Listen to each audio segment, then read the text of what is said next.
Hi, everybody, and welcome back to the Order of Narvosc. This is session 28, A New Pact. We hope you enjoy. This was the first session of Act 2. So we sort of come back to, and we realize that C-Pair was telling the story that happened during the Mask mini-series. And we more or less find out our characters know a lot of those details that she just told. So we're there in Limbo, and C-Pair explains the system of how it runs to us, food distribution, jobs, the currency, these little buttons they use for that, how it all works. Ask what questions we have. Some of us are a bit less trusting than others, a bit more standoffish. Some are confused, like Friedrich. But eventually we all find our dorms. Velphie's further reunited with her dad in some very sweet moments. And then we go through the week doing more or less our assigned jobs. So Velphie's helping out with the entertainment, I believe, and the dining areas and all that.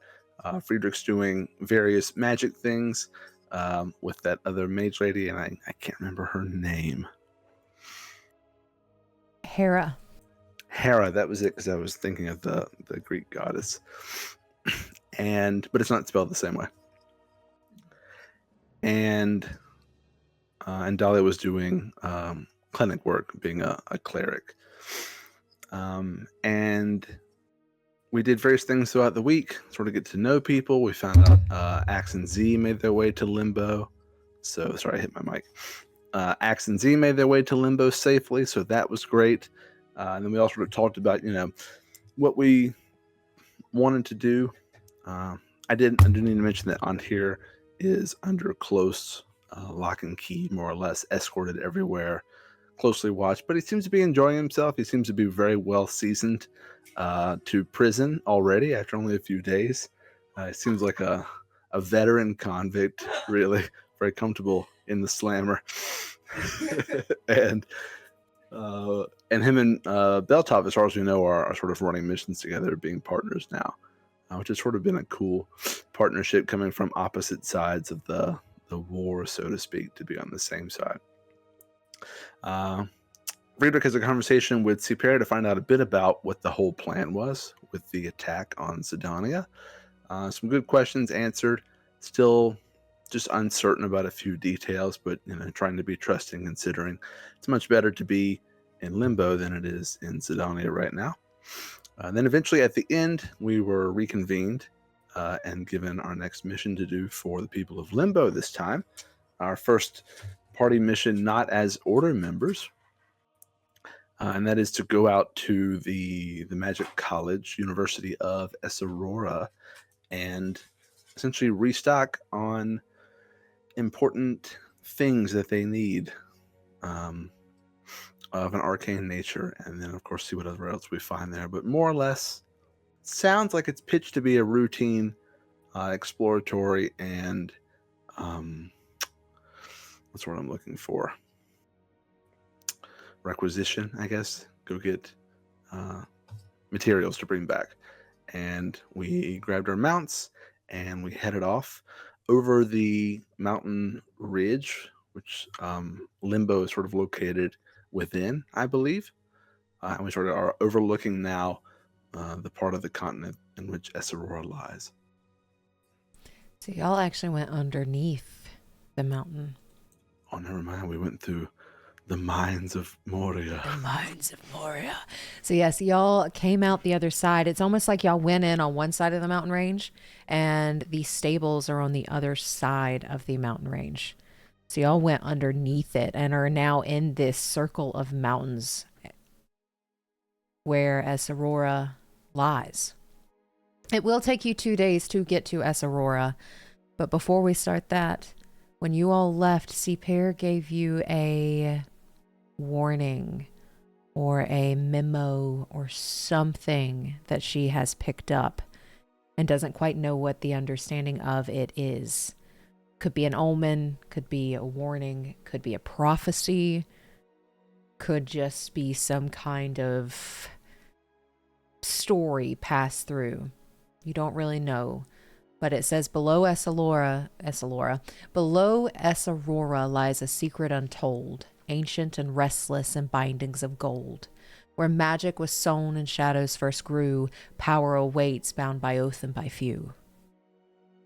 And she wants you to search into whatever the meaning of that is. She has pretty much asked you to, if you can, if you are able, to get below Esarora and find out if this omen, this prophecy, this little quip has any meaning behind it.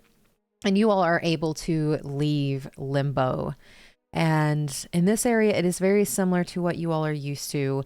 Dulled colors, but not in like complete shades of gray, but not those bright colors of the Feywild that you all have been introduced to. And as you all are traveling, as soon as you all reach a tree line, you all are kind of separated on your mounts as you normally are. Dahlia is in the back. She pulls back on Friend's reins and then quickly turns him around and takes off in the direction you came without saying a word. So we see that happen. Roll me a perception check to see if you hear Friend taking off in the other direction. Can I make that as well? You can. 7. 17. With a 7, you do not notice that. We're going to say Friedrich's in the front. Kind of got a little, like, with the nervousness of what Limbo is and having kind of like that conflicted feeling of, are these the good guys? Are these the bad guys? Is there really a bad guy at all? Doesn't really matter at this moment. Limbo's safer than Sydonea. You kind of have those thoughts going through your head. So you're kind of in your own head. But with a 17, yes, you do see Dahlia taking the reins of Friend, turning him around, and going the opposite direction. So Velphie, turning around and seeing that, she would turn Straya around and kind of like, not like take off, but like just kind of at a gallop, just start screaming Dahlia's name.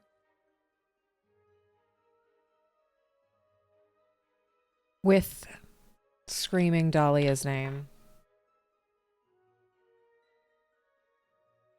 she doesn't turn around, but with the direction she is heading, it is towards Sydonea.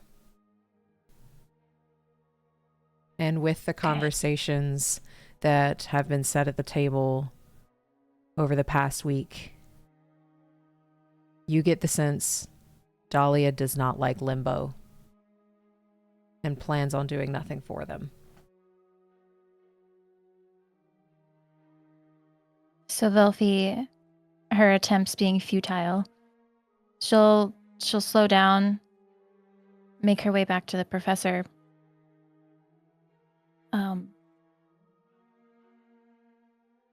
Dahlia just left.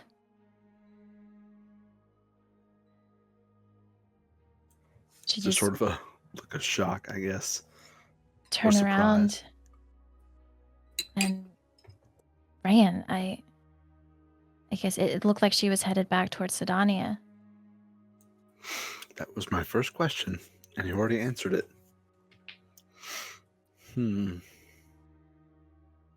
She ran off quickly, you said? Very quick. Just quick turn of the reins and she was gone. And I tried calling her name. She didn't turn. And I didn't want to leave you behind, so. I was a little bit out of it. I appreciate it. I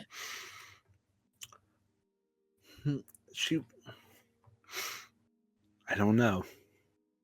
She didn't seem happy with where we were, but Yeah. I mean, there's understandable concerns, but she seemed very upset with the whole situation. Hopefully she's not doing anything rash, but if you're riding off to Sydonea right now, then maybe it is a bit rash. Yeah, I mean, 'Cause I don't even know how far we are from Sydonea. 'Cause we teleported here. And the farm was like 5 days away, and the farm was like 2.5 days away from Sydonea, so it might be a trek. And she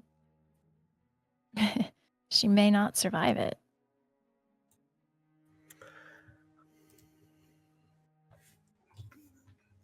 Do you think she heard you? I'm assuming, and there's no one else out here. I'm assuming, DM, is it fairly quiet out here? It is fairly quiet out here. It's a little bit more nature-esque here than it was closer towards Sydonea, but not by a whole lot. So it is, you hear some chirping, some animals, but not a whole lot. So it is very quiet. So it's reasonable then that Velphie calling out would have been pretty obvious. Yes.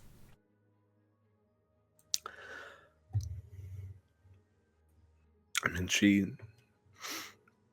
talked about the people left in Sydonea, and I have my own concerns about them, but I don't think we're in any position to do anything right now. I understand, but there's only so much one person can do. And honestly, I feel going back to Sydonea, especially for her, is a suicide mission. I would agree.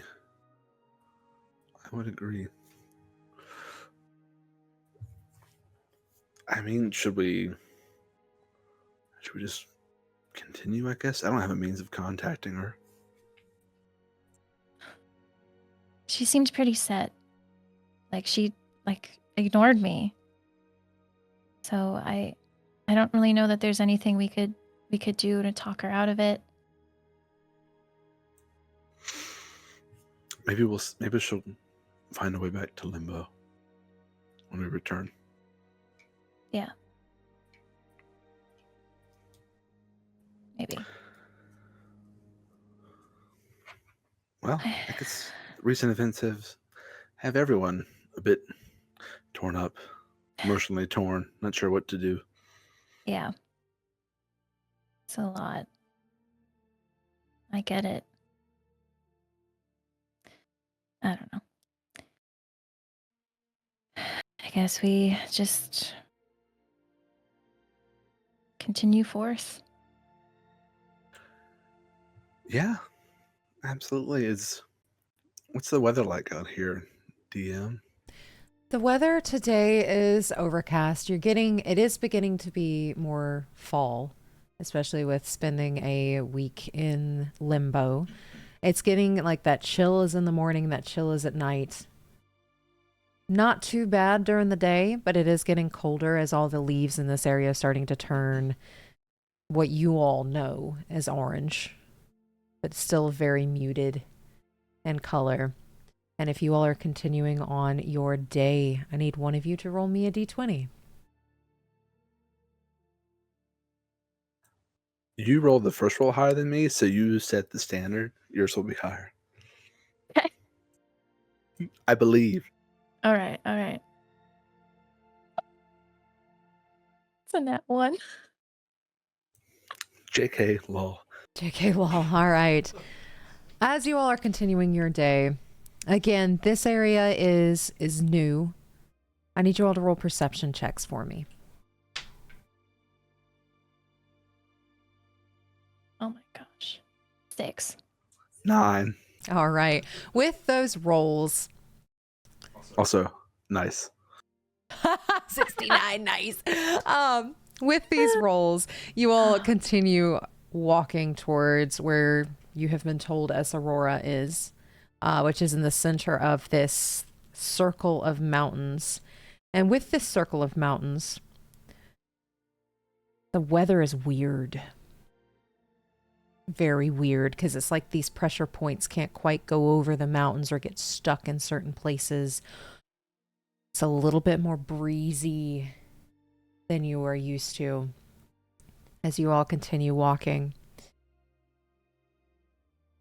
It is a little chillier But as you all continue, it does start to get a little cooler. Breeze starts to come in, and it just keeps getting stronger and stronger and stronger. And as you all continue, you see your horses and your horse and your goat, the ears go back. And they kind of stop walking, and then they start looking around. And the wind starts to pick up even more and more. I need you all to go to roll 20.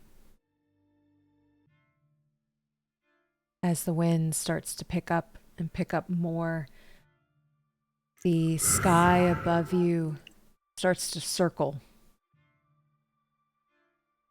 And when it starts to circle, you all hear what sounds like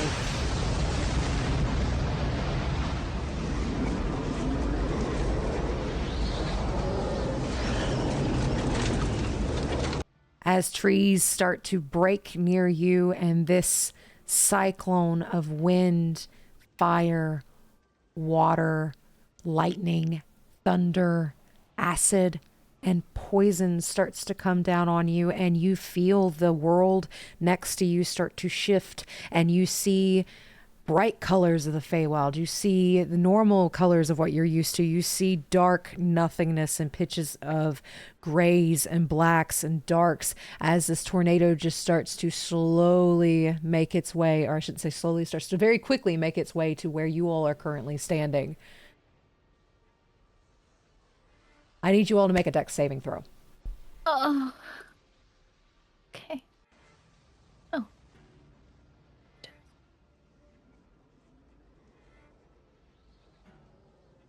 I gotta switch dice up. 23. 6. 6 with a 23. Velphie is fine. You will take half damage. And Friedrich, you have failed.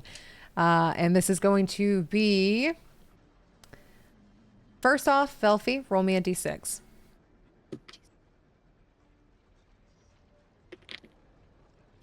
2. Alrighty. With that 2, it's almost like the terrain next to you as you all are shifting through different realms at an unreasonable rate, something you're not used to.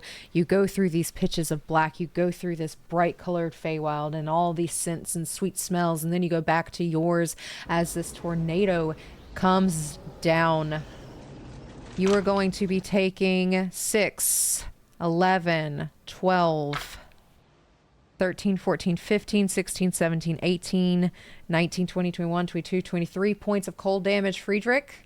And for Velphie, that is going to be 11 points of cold damage. As this, it looks like there are ice sickles and snowflakes and just blasting winds coming out of this tornado as you all are seeing it come down on top of your head, as this elemental cyclone has made its way on top of you.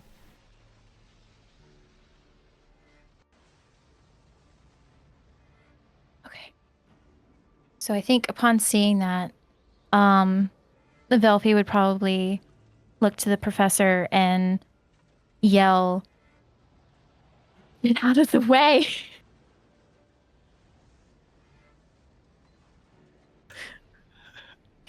I think Friedrich would respond something along the lines of, "I'm trying," but there'd be like icicles hanging from his brows and nostrils and everything.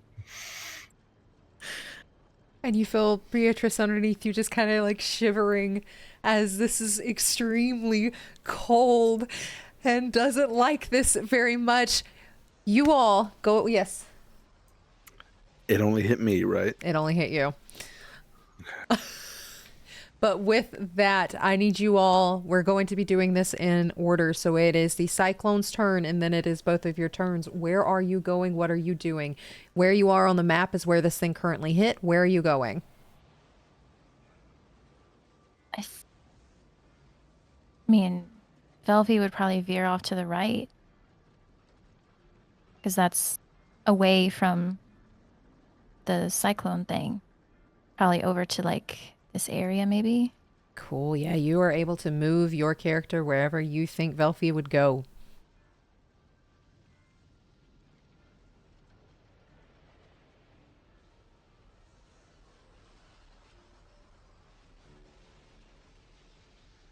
And what about Professor Friedrich? I'm going to do the same. I have 30 feet.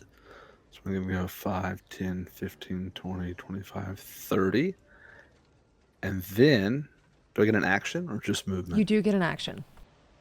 I'm going to Misty Step another 30 feet. 5, 10, 15, 20, 25, 30 back here. All right.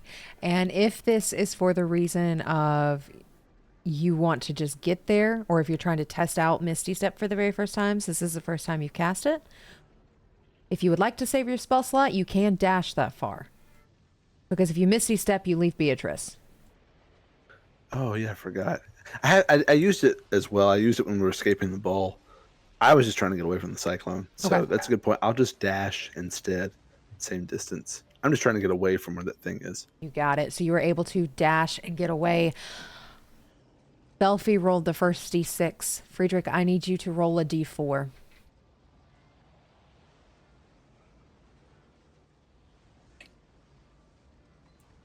Three. All right, with a 3, it's actually going to start moving towards the left. 5, 10, 15, 20, 25, 30. As this thing just starts, you hear that rumble. Dust blows up in your face. Everything is very difficult to see as you all are experiencing your very first cyclone. The woods are being ripped up, and it's actually going with the cyclone as all of this is happening. As it is just, it sounds like nails are being ripped out of wood and the creaking as this thing is tearing everything up in this area. And you all are currently going through still these different changes of these different realms. Friedrich, roll me a d6. Yes, ma'am. 4. With a 4, you start to see thunder waves coming out of this cyclone, and it is actually pushing trees over and breaking it, and you hear the cracking of all of these very old and gorgeous trees from all of these different realms. So you see them in the Feywild, you see them in the Shadow Plane, you see them here as everything is just starting to break, and you even see from some of the other realms things getting sucked up into it and going with it. And with that, Velphie, will you roll me a d4?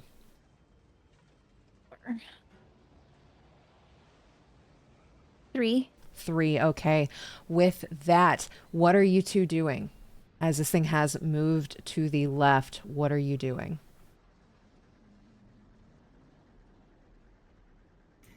Does it look like does it look chaotic? Does it look like it's choosing where to go, or is it really like a weather pattern just blowing around? It is pretty chaotic. It doesn't necessarily have any sentience, but with you all going through these different realms, you can't tell exactly what is going on. But you know it doesn't look like it has sentience.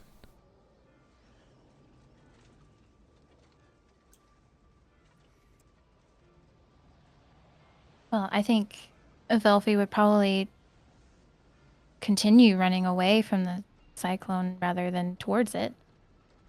So she'd probably catch up with the professor, right? That's 5, 10, 15. She's just staying right there. Hey, It's a bit gusty out here. it's a little, That's my little little windy. wisp of hair is blowing.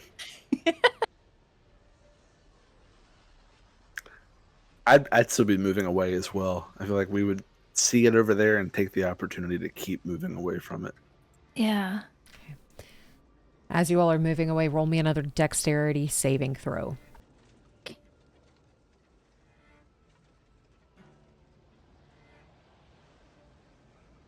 22.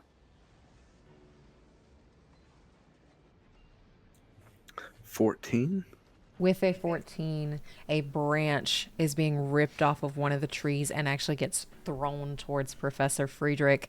You take 6 points of bludgeoning damage as a branch hits you in the back of the back. The back of the back.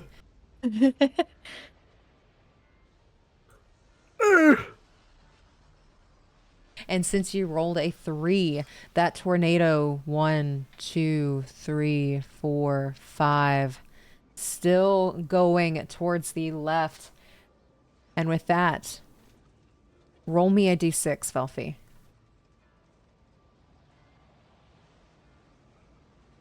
6. With a 6, you start to see the wind turn this ghastly green color. And it just looks like that same color that was in the flasks of that creature you all killed in the mansion as it just starts to fume. Professor Friedrich, roll me a d4. Can I call out at that point and say what I think is the obvious is that it's some sort of elemental cyclone? 4. All right, with a 4. What all are you doing on your turn? You both get an action. What are you doing? Hellish rebuke. You're not hurting me anymore. Just add fire to the mix, you know, like, I mean, Velphie would want to try to put as much distance between her and the cyclone as possible. And she'll grab hold of the professor, steady him after that branch knocked him in the back. And she'll say, "Are you good? We gotta go." Yeah, we gotta go. I'll be okay. Okay. I think we'd be booking it I think, if yeah, we can and- escape. Yeah, if we can escape. Alrighty. So you all are getting further and further away from this sound. It is very hard to see at this point. I need you all to roll me a d4 to see if you run in the correct direction. We make it back at Limbo. Kind of 1. 4. Alrighty. Y'all split on accident. Velphie, you go up. Professor Friedrich goes down. Okay. So Velphie's heading north. Professor Friedrich is going south. All right. And so we can't really see each other. If you try to grab a hold of each other, I will allow it to make sure that you both don't get separated. But if that is the case, your movement is cut in half. Okay. I think, yeah. Velphie would try to reach for the professor. Roll me a sleight of hand. Natural 20 plus 4. Velphie grabs a hold of Professor Friedrich, like by the back of the cloak. This way. Yes, Stay with ma'am. me. And when you grab him by the back of the cloak, you feel like it was a little difficult to grab a hold of him. Because Professor Friedrich has a cloak of displacement.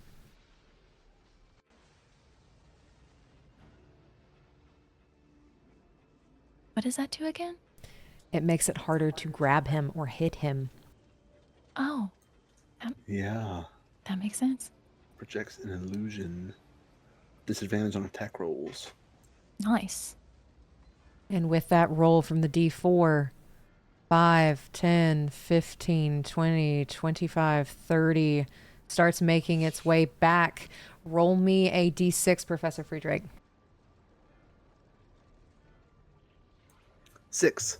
With a 6, it still stays that ghastly green as it's making its way towards you all. And it's starting to make so much fumes, it's a little difficult to see. It's difficult to breathe. I need you both to make me Constitution saving throws.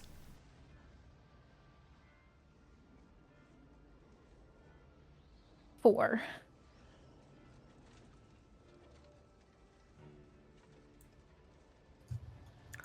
I'm going to use my point of inspiration that I just got, because I might die if I don't.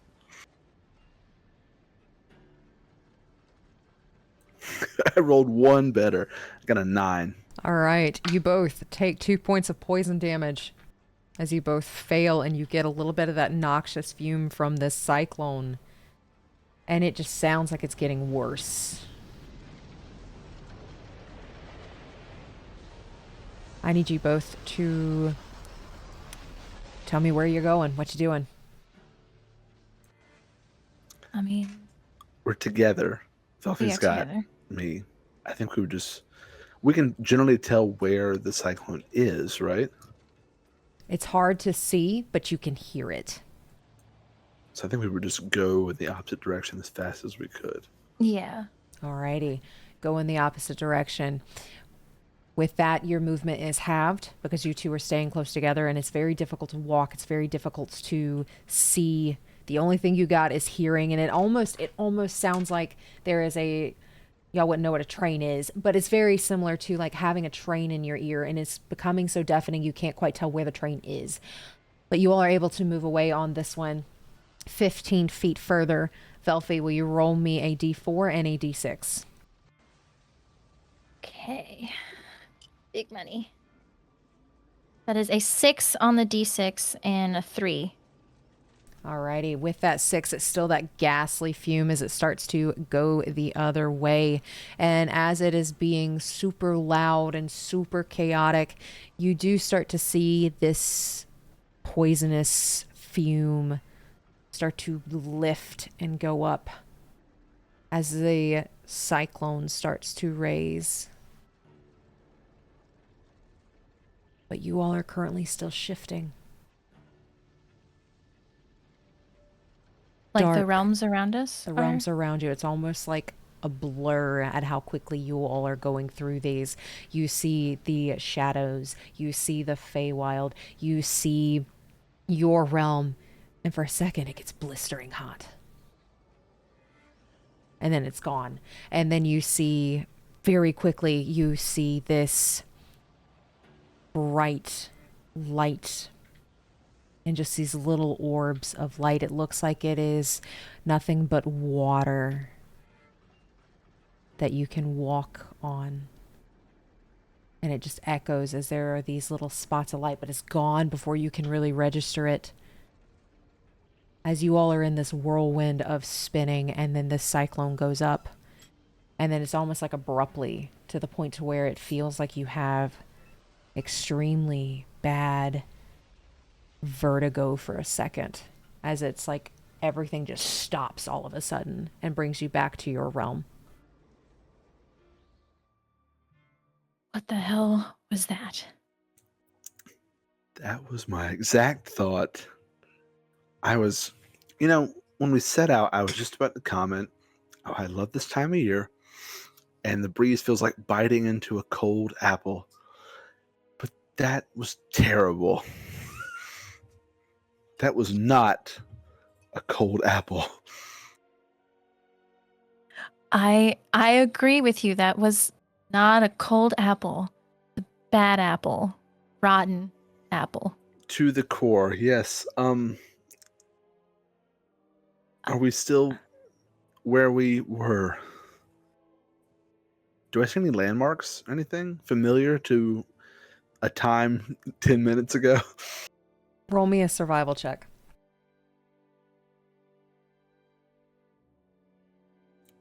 5. This is rough tonight. Do you want one of my d20s? I've used 3 different ones. So, no, I think it's just me. Pity D20.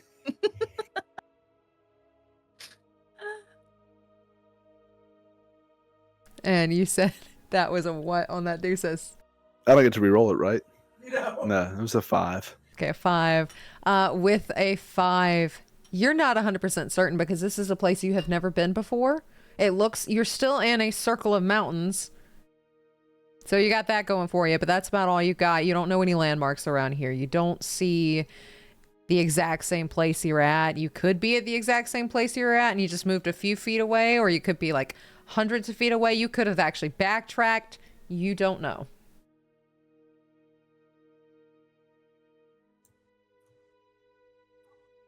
I don't know where we are. I know we've gone on lots of missions before out in the woods, and it is what it is. I miss the city. I don't know how people get anywhere without street signs. I don't know where we are. Could Velphie try to figure out where we were in relation to the path that we were on? Go for it. Survival? Yep. Natural 20 plus 2. Isn't that 2 natural 20s in a That's row? 2 natural 20s. Not in a Woo! row. Not in a row. I got like a 4 Oh, in yeah. between there. You got a 4 in but- between there. But still, 2 natural 20s within the last 10 minutes. You know That's exactly on where you nice. are. Hey! Yeah, you know exactly where you are. You aren't too far from when that cyclone hit. So you're not too terribly far from that. But this area has been wrecked. And this 100, 200 feet, the trees have been ripped up from the root. You actually see a dead rep cap thing. The little guys that y'all actually got to meet that one time with the little red caps and the little like ugly shoes. You see a dead one that has been thrown about 50, 60 feet away from you.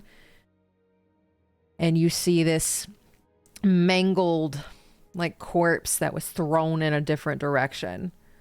That is festering and dark and looks like it has elongated skin and just looks like it's rotting. Has been thrown in a different direction. But you are pretty much where you were earlier. But this place has been completely wiped. The trees are broken, pulled from the ground.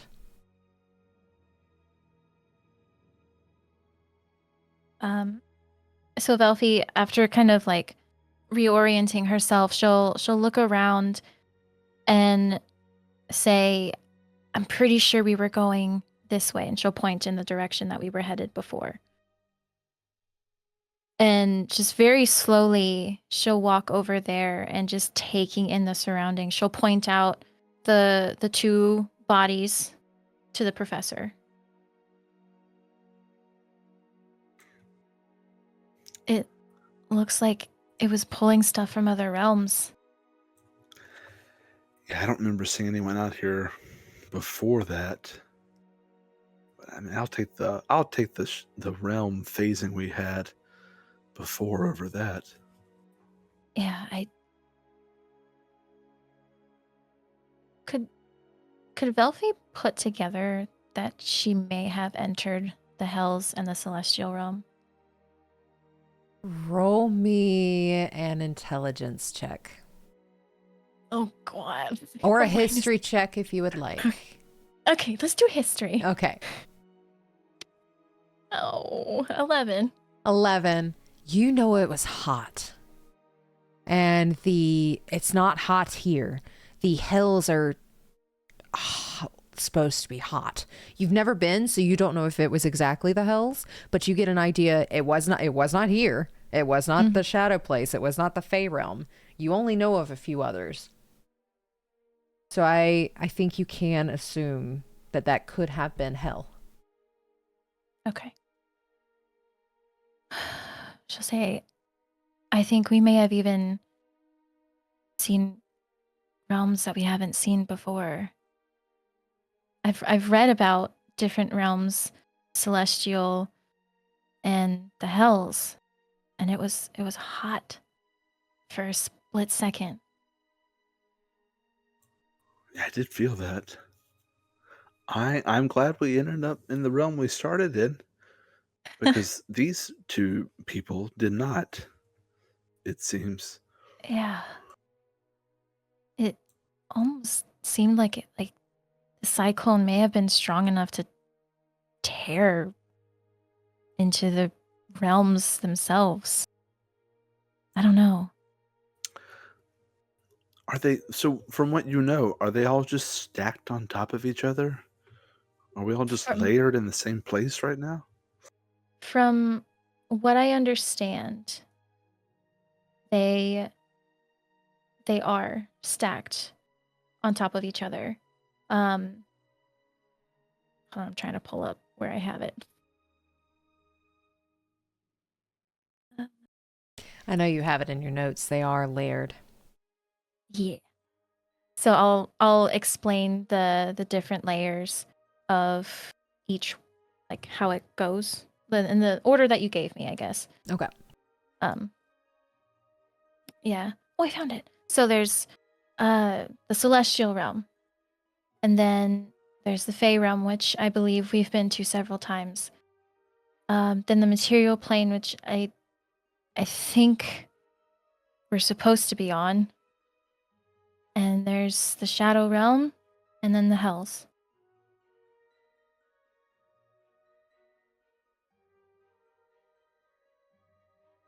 But I can't stop thinking about that bard in the empty tankard who said that the door doesn't show up in the same realm.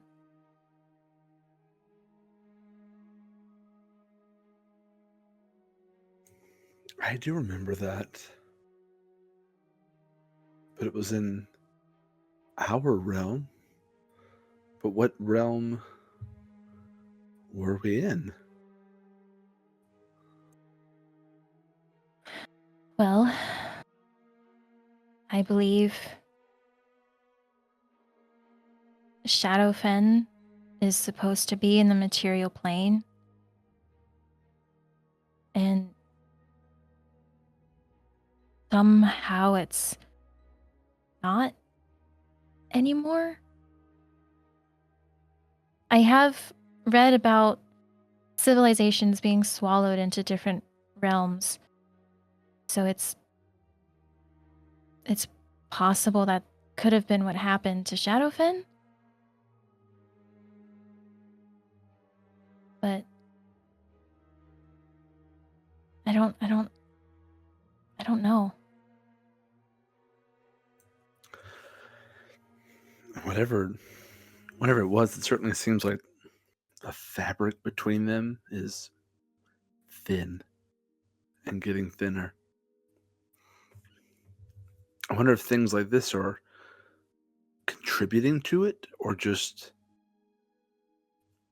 another way the realms affect weather patterns. But could these cyclones be tearing at the seams, so to speak? Yeah, that's what I was thinking. So strong that it's tearing open other realms. But I don't. Why did it happen? Why was the cyclone here? On our way in, DM, were there any signs of, I know you talked about the air growing colder. If we think back and we try to identify patterns, is there anything that we saw that may have indicated before all of that something was going to happen? In terms of today, Yeah, when we set out. no.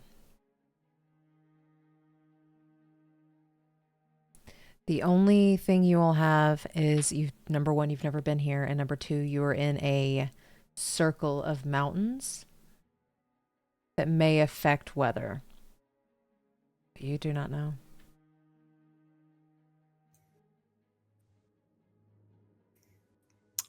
I know mountains mess with weather patterns, but I don't think they tear at the fabric of reality normally. None of the storms I've been in. Yeah. Yeah, I don't know what to make of this. But I don't know, I guess we continue on and maybe keep an eye out for another one? Yeah, that sounds like a really good plan. Yeah. Stay close to each other? And then as Velphie is saying that, Friedrich has sort of a sentimental look on his face, and you see maybe a single little tear coming down. And I think he'd say something like, with everything that's happened, the whole world's been upended. The only city I've ever known, you as well, is in ruins. We're displaced. We don't really even know for certain where we are. There's still just a teacher and a student, except just now the roles reversed, and it was beautiful. And you taught me all about these realms. And I just have to, I don't know, I'm just holding on to simple things like that to keep me motivated. Yeah. It's as they say, it's the little things that keep us going, I guess. I could Yeah. teach you more if you want. You're very intelligent, and I'm very old, and there's lots of things I don't understand. So, yeah, no, it's sort of come full circle, I guess. The student has become the teacher. Well, I'm sure you have a very deep well of knowledge that I haven't even began to tap. But I do know the name of every bone in the foot for most species. It is slightly different. Oh. But I don't know if that will come in handy out here. well, if you want, we could go over to that red cap and you could look at his foot. Does Velphie look entirely serious when she says that?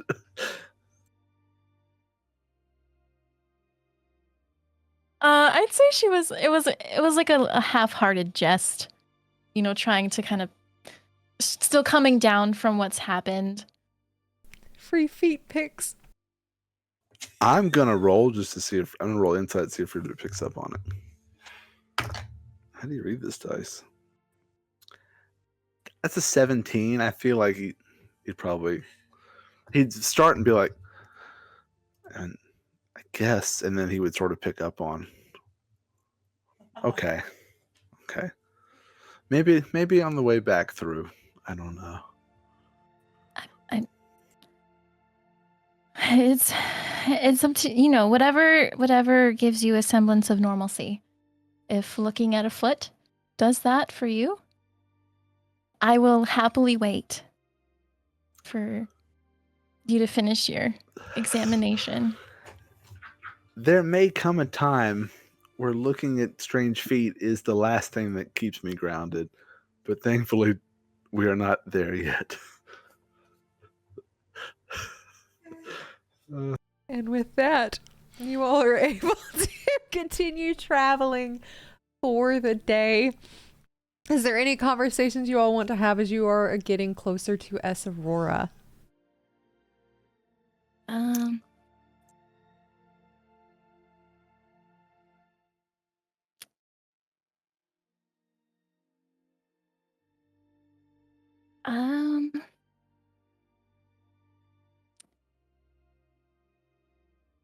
Well, Velphie, she may reach for her little wooden fox. Mm-hmm. And say,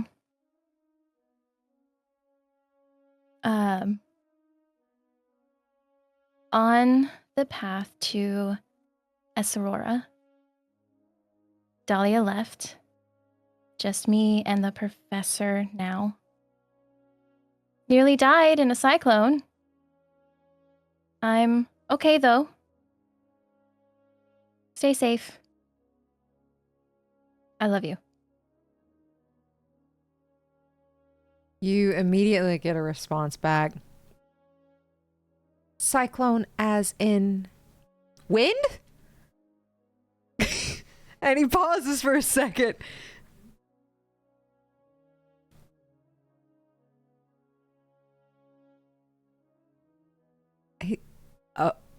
Oh. Should I tell Beltov?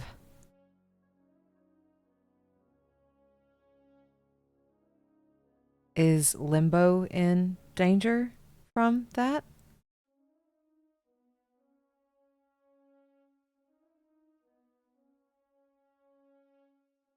Please don't die. I love you very much. Stay safe.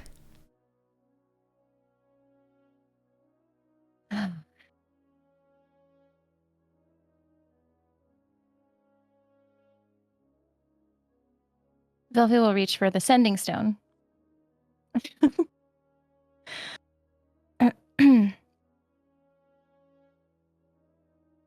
I think you should tell Beltov. He deserves to know. Not sure about Limbo. Seemed like she was headed towards Sydonea. That's it. He won't respond to this one, just in case he needs to. And you get the sense like it's not because he doesn't want to. It's more so like he can't cast sending. This is the last one they have for the day. So he plans to hold on to that just in case. So you do not get a response back from that. But as you are using this fox and your sending stone, you have been rolling for Arcana the past week and got a 21. And as you send those sendings through the stone and through the fox, it's almost like it clicks for sending. And you've been trying to just send messages out to see whoever gets it. I need you to roll me a d20. 14. With a 14, your sending reaches someone.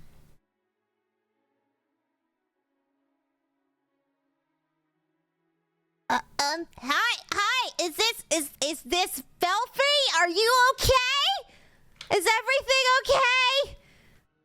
I don't really know what's going on, but I can't make any fuck ups right now. I'm sorry. No to-go orders. Can she respond back to that, or was that his response to her sending? That was his response to the sending she sent. Okay. So she would have to cast sending again. Yes. Okay.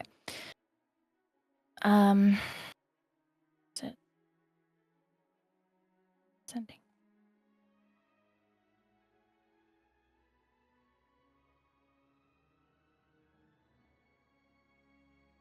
There it is. Okay. She will use a spell slot. Glad you're alive.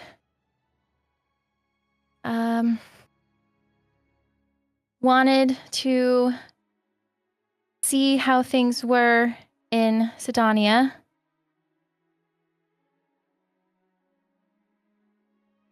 Are you safe? Is there danger?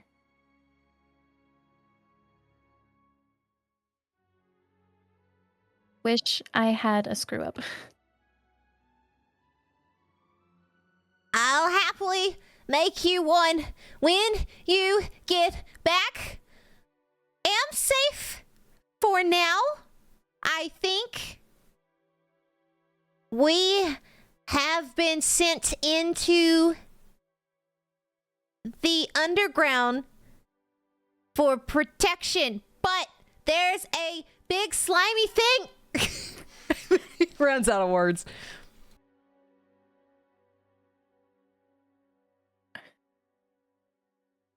Big slimy thing. Okay. And with the slimy thing, you can roll history to see if you remember or have any idea what a slimy thing is. Okay. History. Oh, that is a 8. With an 8, you cannot recall, but it's like the happiness that Timval's okay kind of hits, and the idea that they have been sent to the underground for protection just kind of like throws that all out, and the slimy thing doesn't really register. Okay. Because she never saw what came out of the... Velphie Okay, did so not. she... You so saw did- them come out of Beltov, though. Okay. Yes. But she does know that there's something in the hole. Yes. Just didn't see it. Yes, because I believe it was mentioned that there could be something in the pit. Mm-hmm. Okay. So Velphie will pull up alongside Professor. Well, Timval's okay. They've apparently sent everyone to the underground. There's a slimy thing there. I don't know what that means, but he says he's safe for now. Slimy thing. Is he at Pleasures?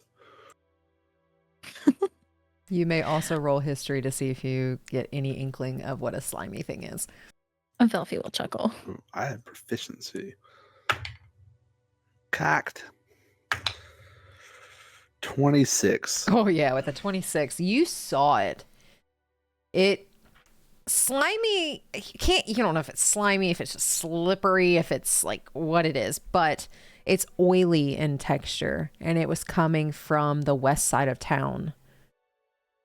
It was like this giant trunk with tentacles coming off of it that were reaching towards the sky and trying to grab at these little blue things. I mean, I'm glad they're safe. It sounds like they're closer to it than they would be above ground, but above ground looked terrible from what I recall. Oh, what did it look like? What was it like?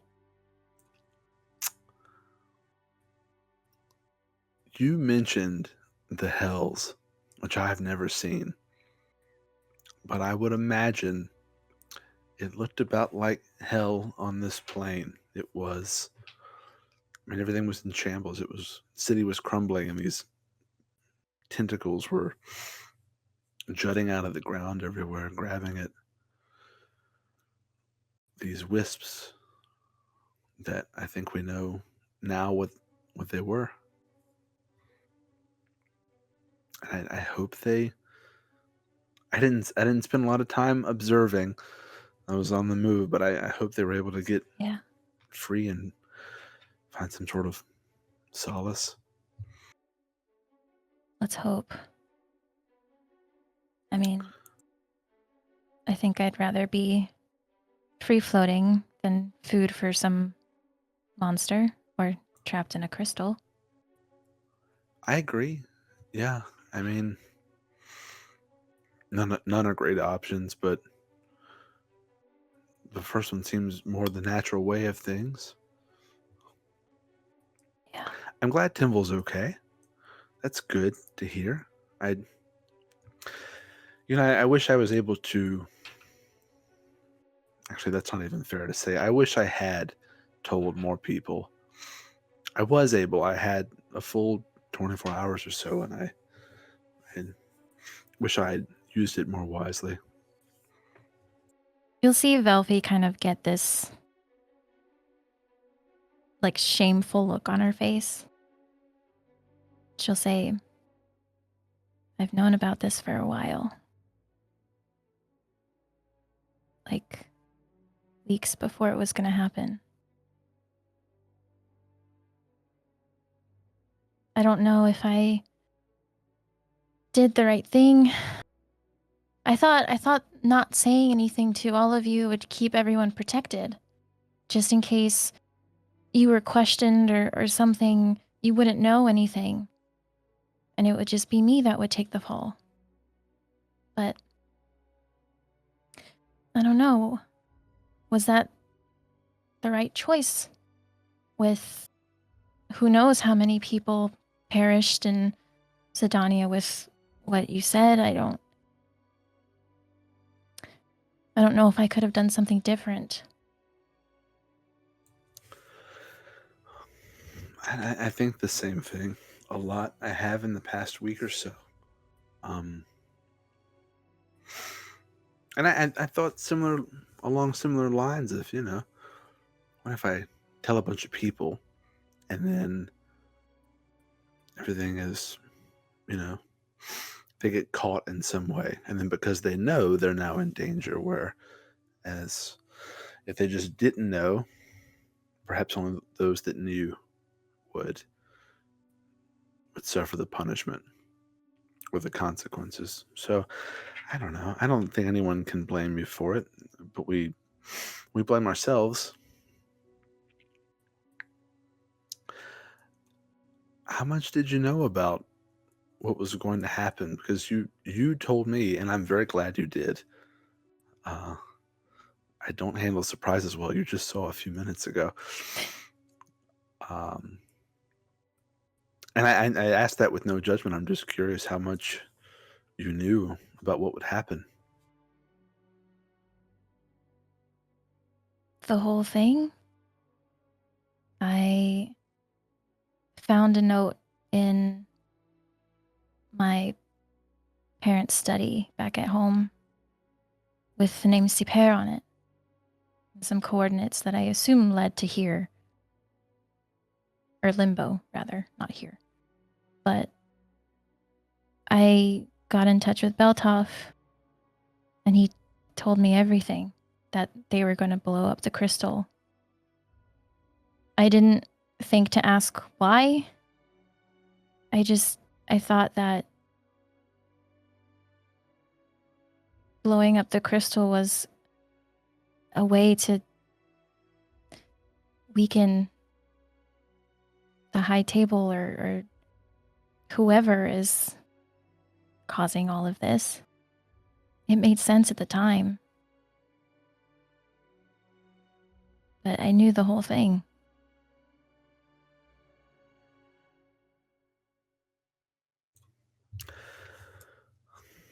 Dahlia is close to Beltov. Did she know a lot? Do you know?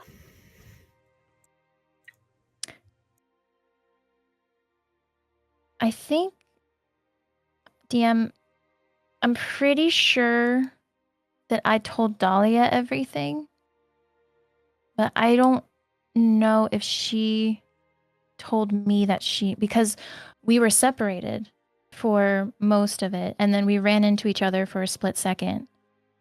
And I don't know if I knew that she knows. You told Dahlia everything that you knew. And I believe the only response you got was Beltov told her that too. Okay. But you both know they walked in together in different disguises, not as themselves. So you don't know the exact bit, but you know she was with Beltov. So I will allow you to decide if you want to assume that or not. Okay, I mean, that makes sense. I would think that she knew because she was with Beltov. I would imagine he would tell her the plan rather than just have her be surprised and say, "We're leaving now." Yeah, she seemed too prepared that night. Maybe that's what's going on. Maybe guilt, remorse, something caught up. Drove her back to Sydonea. Yeah. Both of you roll me history checks.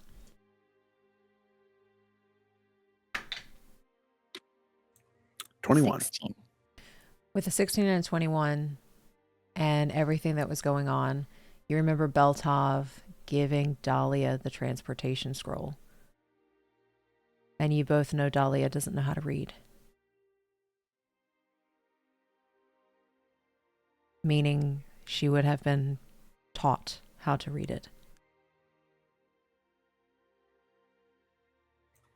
That's a good point. I had not put together. But Friedrich would because he's smarter than me.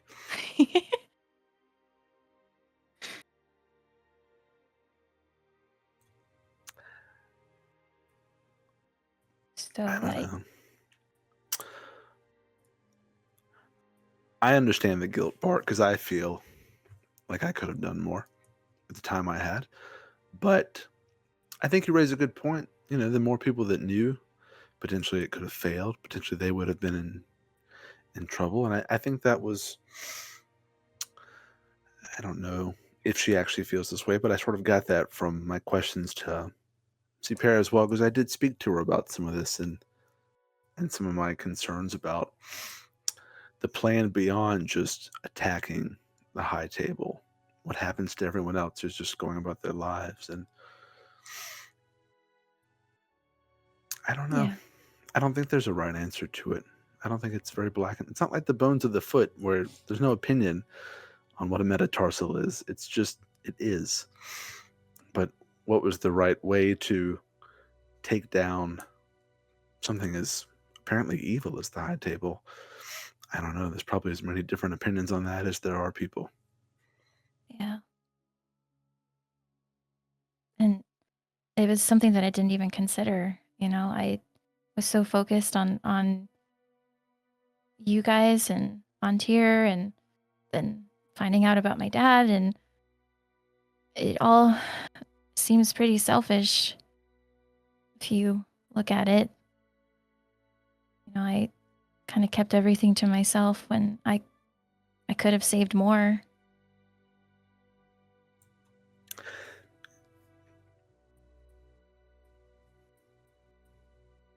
But I guess what's done is done.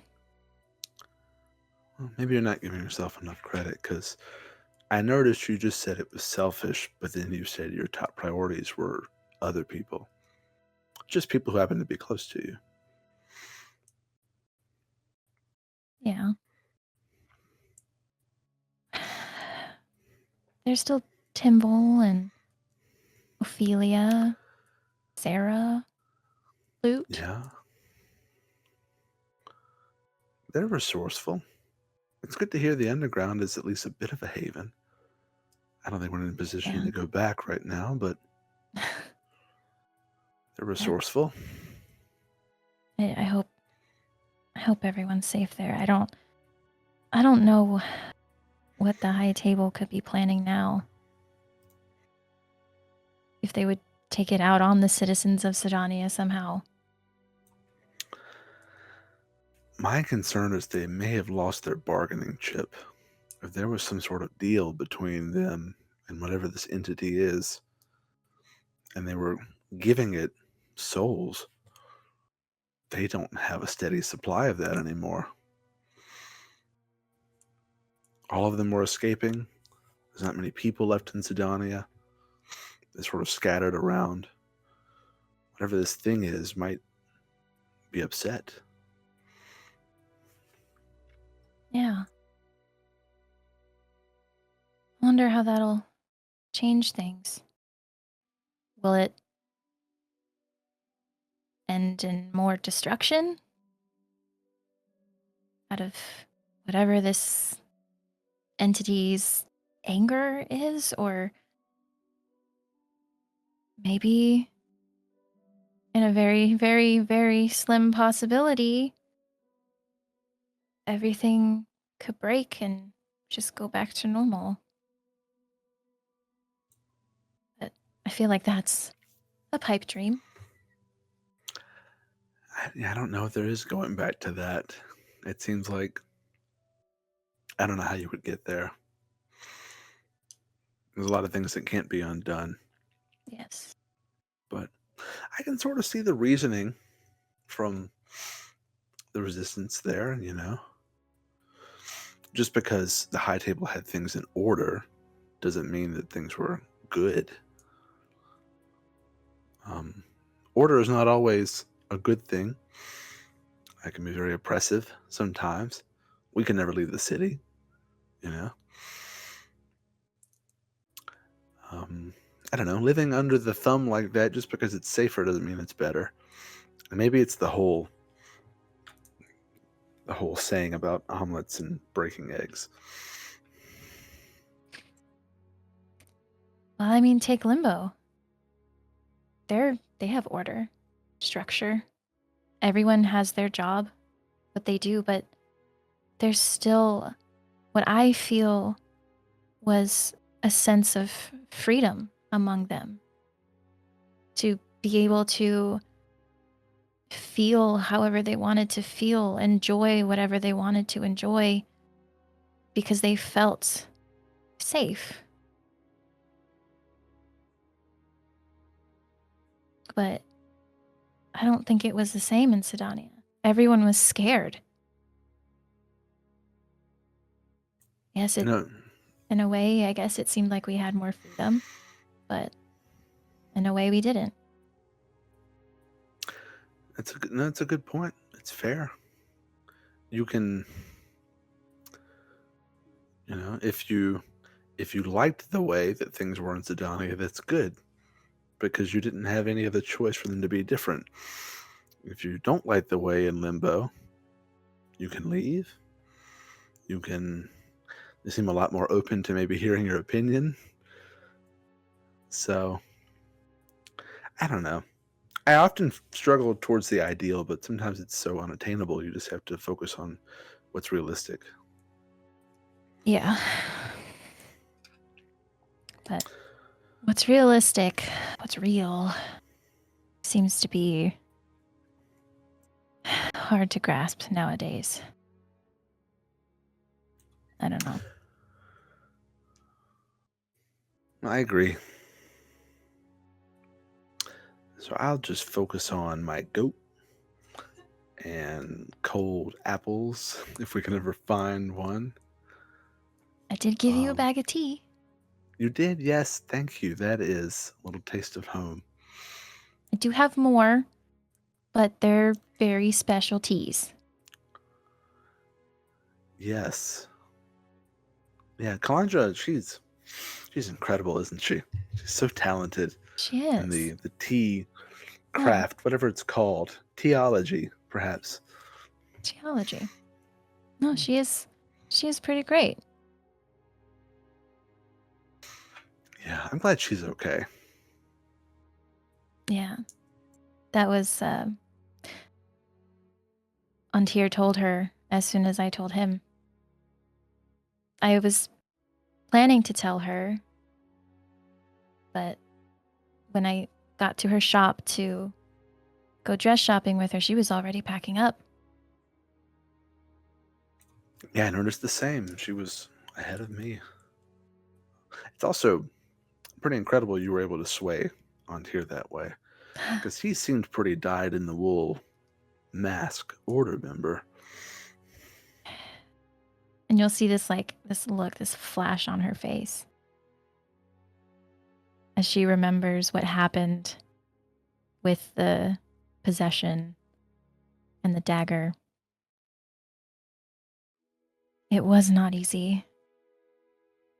It was scary in a way. I was really scared of what he was going to say, but I gave him a scroll of Speak with Dead so he could hear the crystals. And it seemed like one of the souls that he killed possessed him and nearly killed him. And I had to beg for that soul to spare his life.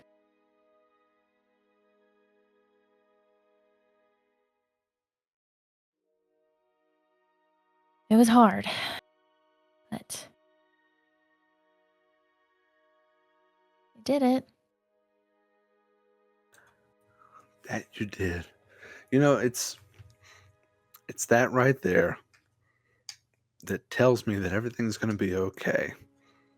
And we are going to get back to a good world where you can live in a home, not under a mountain somewhere. You can maybe look up at the sky and not a big glass ceiling. Because it's so easy just to make an enemy out of someone and try to kill them, take them out. Everyone loves a good enemy. But you instead chose to try to change someone's mind and sort of show them your way of thinking and convince them and bring them around. And I think that's what will do it. I think about when we were at the ball and how bloodthirsty that crowd got when Cinder was, or was it Cinder or was it what was Siren? Sorry, I'm so bad with names. that sort of speech he gave in front of everyone before he murdered someone in front of them, and they were all cheering. And it's very easy to look at that and think, well, they're all the enemy. But you chose to change someone's mind. It was very difficult to do. But you did it, and we're all the better for it. We wouldn't be here without his help. Yeah. He did get us out. But you did that. We wouldn't be here without your help. See what you're doing, Professor. It gives me hope for the future. When everything seems bleak and tornadoes are hitting you with icicles and acid and ripping you through all the realms, however many there are. It's good to know there's a little bit of hope out there. Ooh. Wow, the scales don't really seem equally weighed when you say it like that. Well, that's fair, but at least it's a glimmer. There's not no hope, you know. Because you would also think to turn someone who has been, again, as far as I can tell, raised up in that lifestyle. Probably the same as all the other masks that we were fighting that evening. Yeah. And had them see reason. Yeah. Because it's hard going against everything you were taught to believe your entire life. We were all taught to believe that the outside wasn't safe, that whoever else was out there was bad and trying to destroy the city, that the order was good and had our best interests in mind. It's trying to save us, the last known city, which is a complete lie, by the way. I don't know if you know, but there's like so many other countries. So, but I wasn't fully aware. It's good to hear, though. Yeah, well, we actually were in one, in the empty tankard. That was in a place called Verdantis.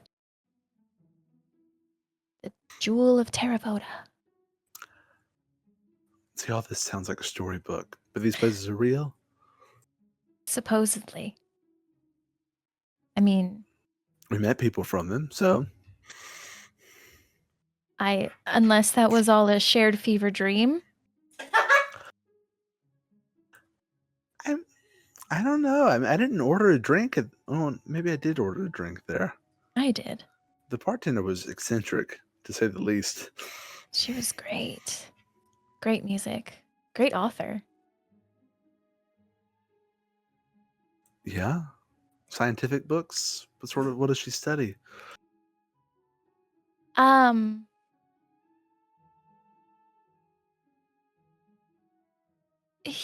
Human anatomy and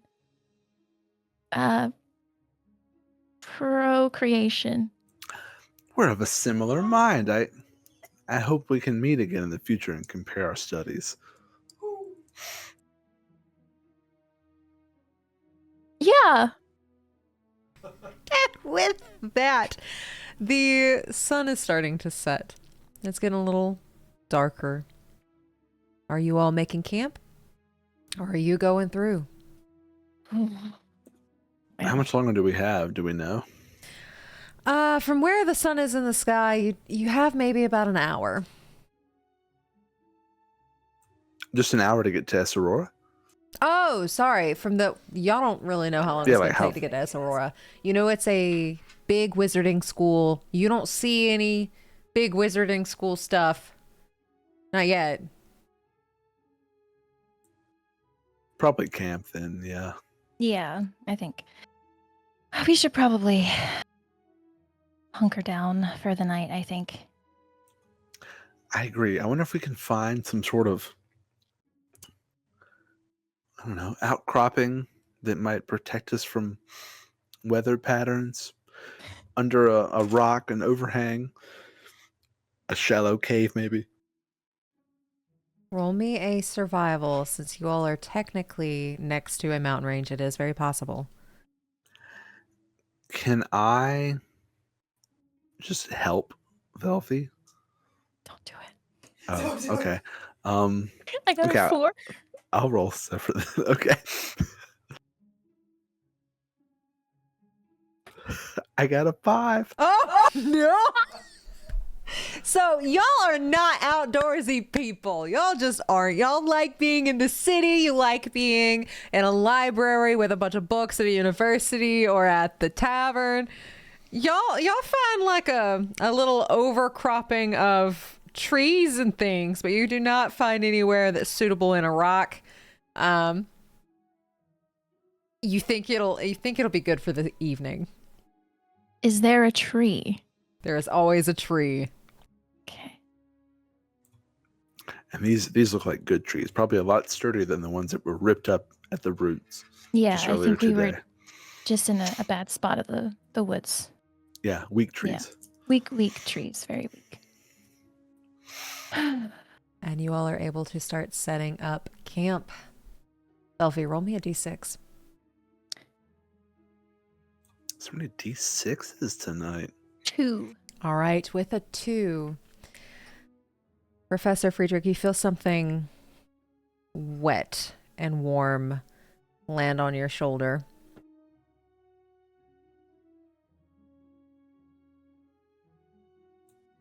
Okay. What does it look like? Actually, I probably would just try to shake it off immediately.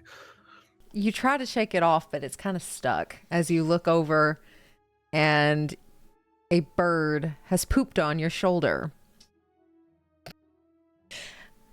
But behind you, you hear, "Hoo, hoo."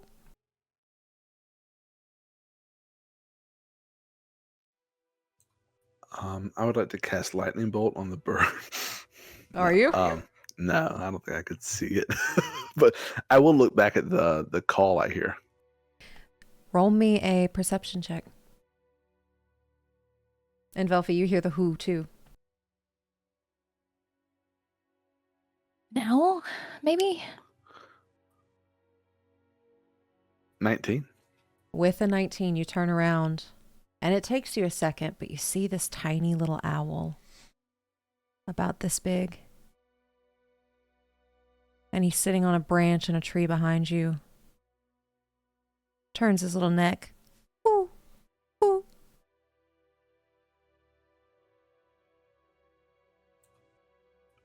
It is indeed an owl. It's so cute. Have we seen any other wildlife out here? You've seen a little, but roll me a nature check. All these wisdom rolls, I'm so bad. Actually, nature's intelligence. Never mind. So bad. 9. Something's off. Even with a 9, it turns his little head. Ooh, ooh. Both of you roll me perception. Can I use speak with animals as well? Yeah. Are we still rolling, or are we? Yeah, roll perception. 12. 10. Oh, wait, no, 8. Sorry. 8. All right. So with those perception rolls and you're casting Speak with Animals, are you doing it with a spell slot or are you doing it ritualistically? I'll do a spell slot. All right. So you get Speak with Animals off. Speak with dead animals. And it's almost like you hear the, Ooh. Mom, I got it. Ha ha, I got somebody. Who have you got, friend? and you all hear a bowstring pull from behind you. We hear the bowstring. You hear a bowstring as this person is now making themselves evident behind you with an arrow pointed at your back. Both of you.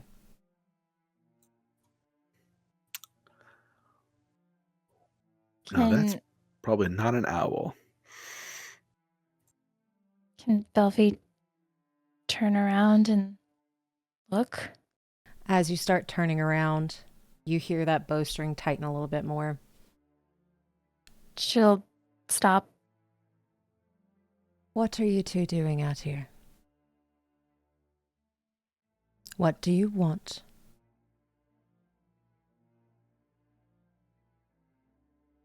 We are on our way to a wizarding college.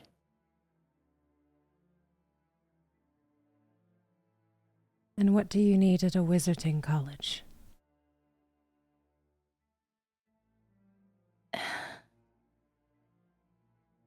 Anything? You hear an intake of just a deep breath. And are we associated with Sydonea?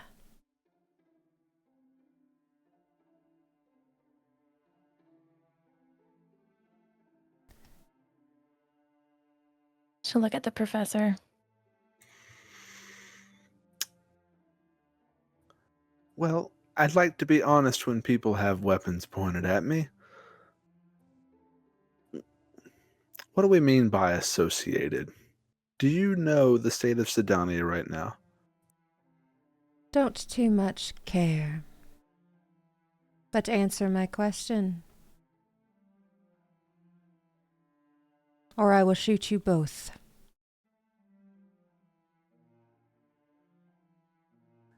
We lived there. We have fled. We have no loyalties to it. And where do your loyalties lie? And you just hear the little owl. Friedrich does. Velphie, you hear, whoo, whoo, whoo, whoo. Mom, I shat on him. I did it. I did it. I got to shit on somebody today.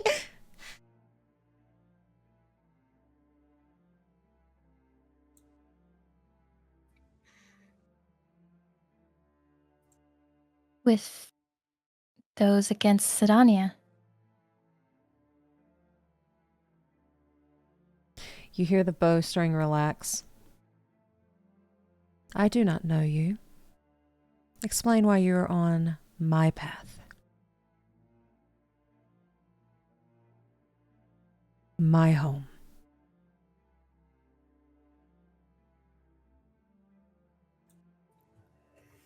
We didn't realize this was anyone's home. We're just traveling through.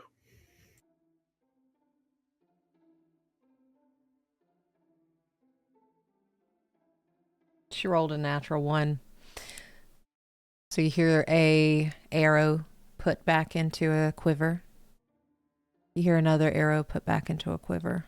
And you get the sense that whoever this is had 2 arrows pointed directly into your backs.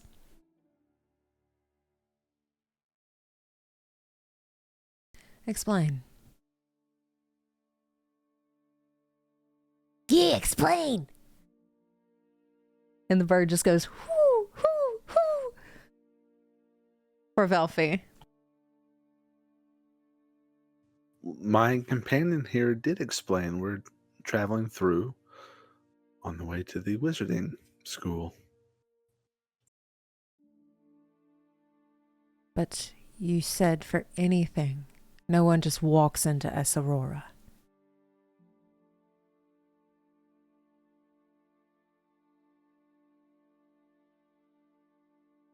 Where do your loyalties lie? Who do you know? I'm asking the questions here. Well, I've answered a few. I think it's only fair that you answer some of mine. Roll persuasion and have y'all turned around to look at this person. I think Velphie was stopped midway, Okay. so she hasn't turned yet. I think same. I think I would be turning once I hear the bowstring relax, though. 17. I work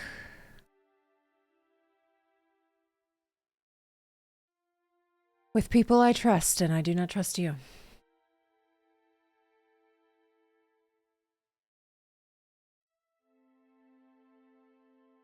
Fair. I think the feeling is a little bit mutual. Not to say that you aren't trustworthy. I imagine as we get to know each other, we will gain trust if we live long enough.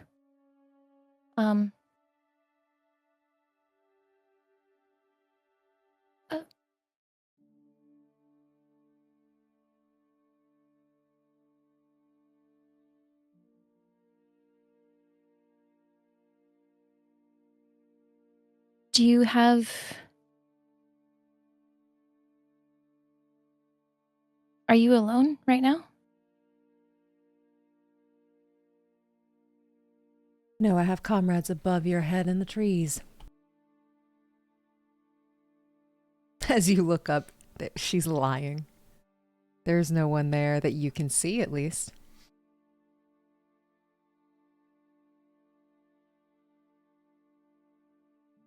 Okay. What are your names? Velphie. We've answered a lot of questions. I mean, maybe you could give us your name first. Or even Velphie gave you her name. So, what's your name? She's still staring at your backs, but you hear her ruffle through something. She picks something up, and you hear from behind you. Beltov, do you know of Velphie?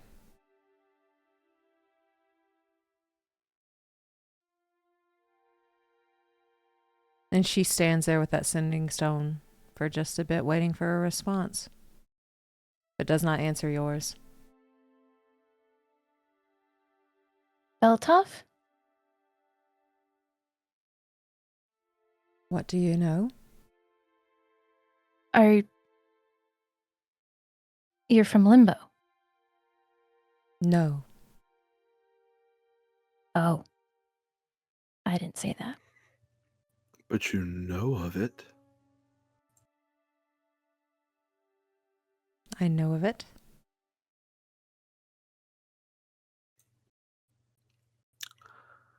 By the way, I just got this robe. It's new. Your friend has soiled it, which I'm willing to look past. But it's upsetting. She doesn't respond to that.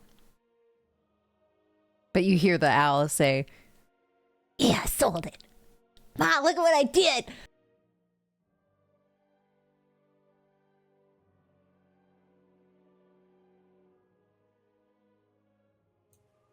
Are you waiting for some confirmation from Beltov that we're trustworthy? yes. He's a busy man. I don't know how long it'll be. How do you know him? We met him in Sydonea.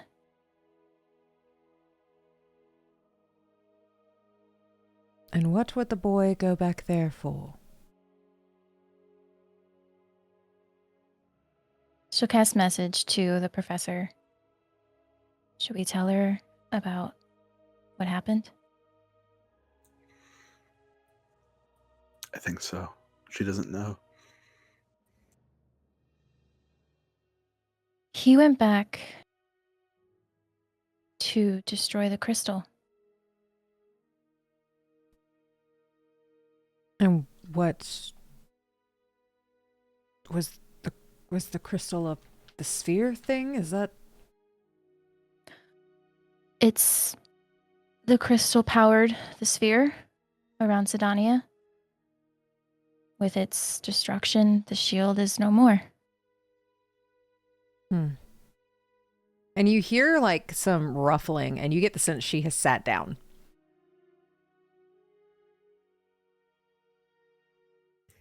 Velphie's gonna turn around completely.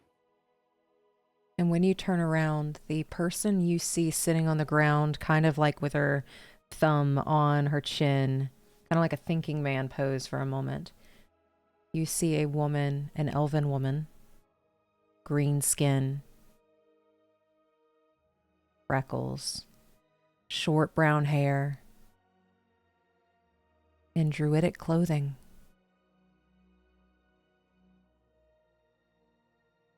She has marks in a triangle on her forehead that look like they have been burned in.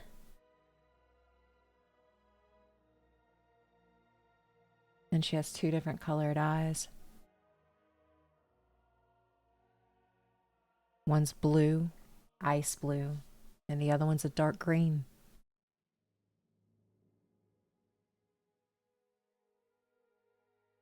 Professor Friedrich, you hear the owl.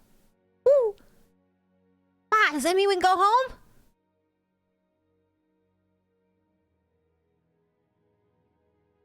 And she just responds very quickly, don't get your hopes up.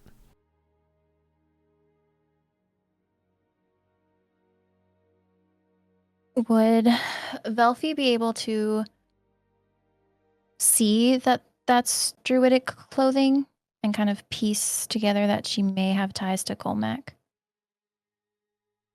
Roll me a history check.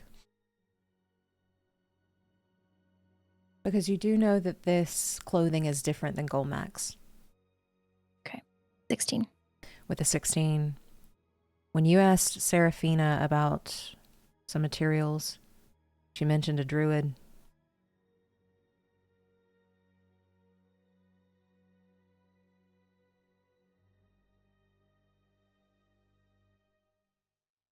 The materials for the soul? For the soul.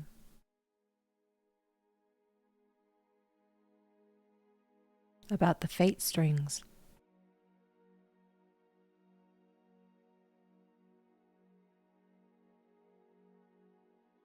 Okay.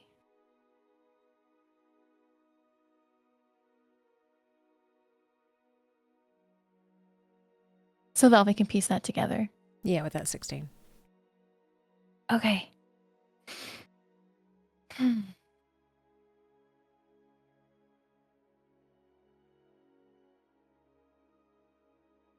Have you been out here long? Too long.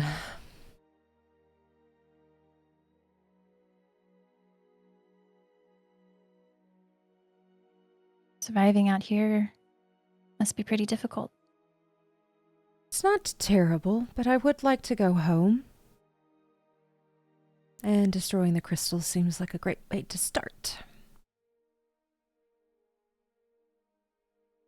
Oh. Is your home Sydonea? No, I would not live in that hellhole to save my life. And she actually like throws a rock at a tree when she says that. Like she does not like it. Okay. Professor Friedrich, have you looked at her? Yeah, I would have turned around by now. Velphie, you cannot read what is on her forehead, but Professor Friedrich, since doing that ritual, you can. It's celestial. What does it say? Death, ash, rebirth.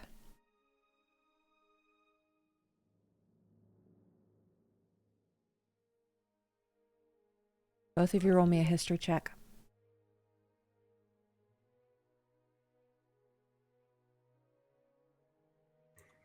12. 23. With a 12, you don't quite get it, as you were more focused on celestial. That doesn't seem right. With a 23, Velphie, you've been to the Feywild. You know what it smells like. It smells sweet. She smells sweet, just faintly.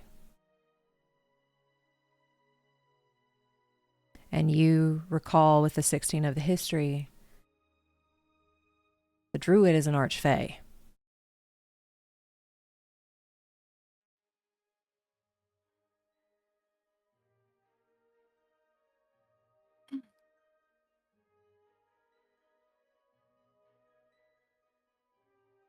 Well, any word from Beltoff yet? Unfortunately, no. Well, he's a great guy. You know him quite well.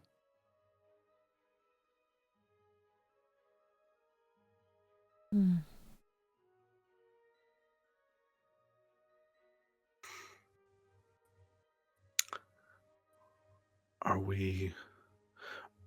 Would you like to join us at our camp tonight?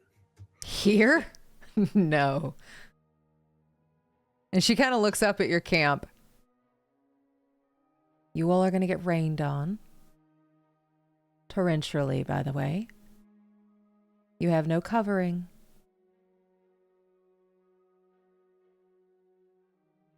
Since you were kind enough to offer, do you need a place to stay?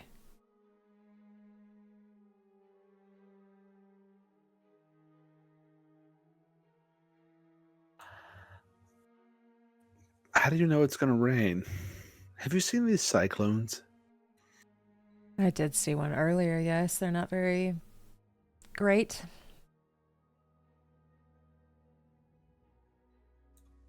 Nope.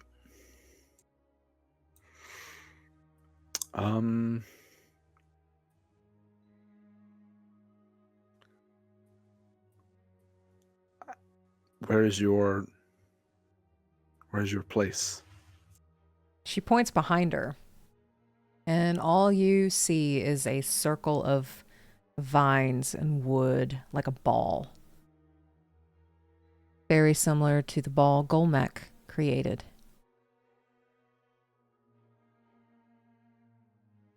You're on my front lawn. Oh. Sorry.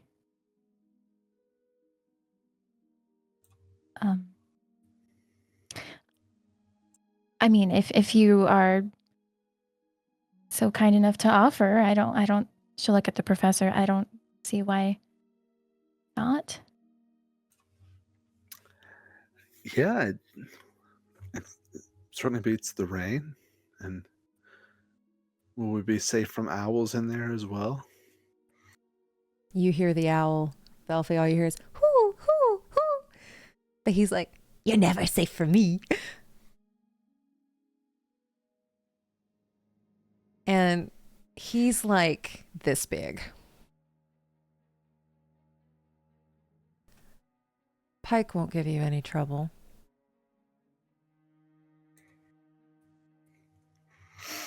Any more trouble? And the owl actually flies up and sits on your head. Is that Pike? His name is Pike.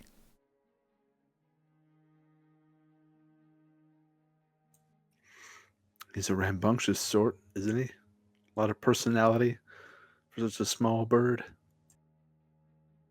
He's got a great personality. And she turns around and starts walking towards the house. Even though y'all don't know it's a house yet.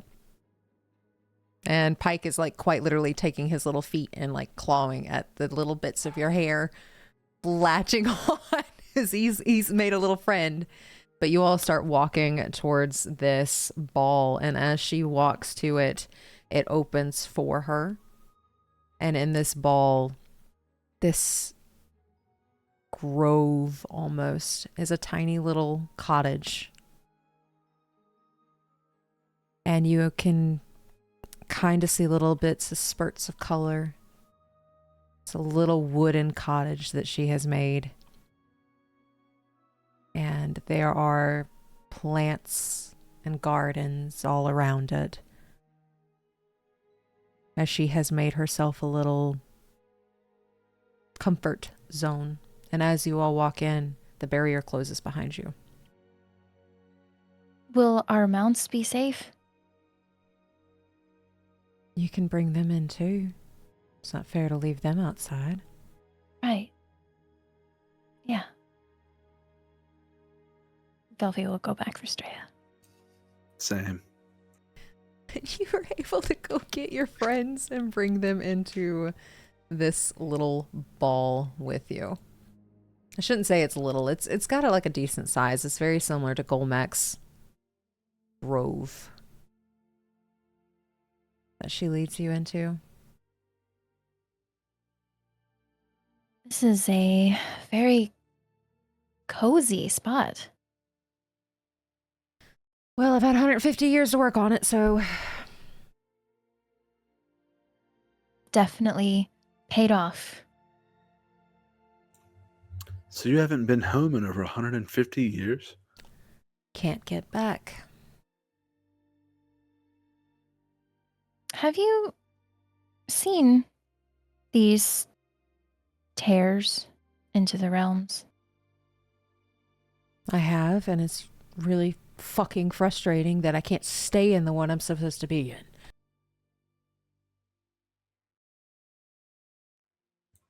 Like it spits you out?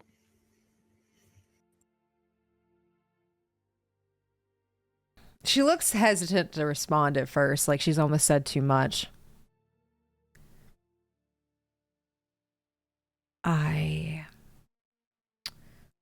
We shift into it and then immediately come back here.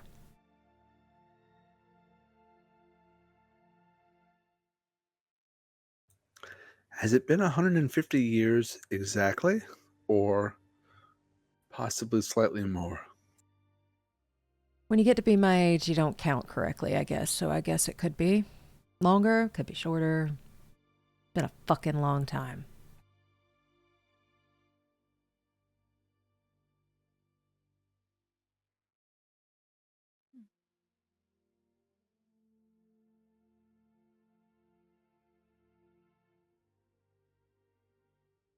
Been to the Fey realm a couple times. Met a lovely Fey named V. I don't think that was her real name. She said we couldn't pronounce her real name. It's probably correct. They choose really fucking weird names over there.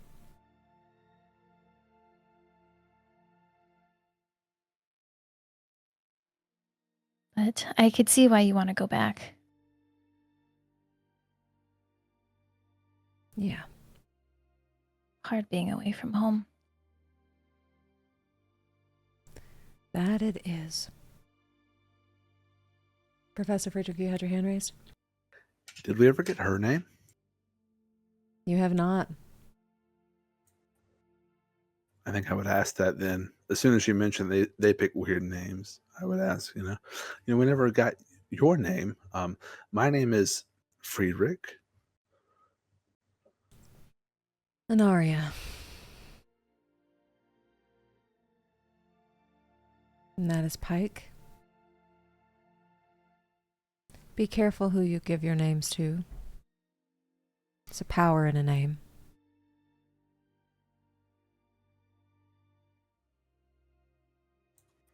Should we use fake names?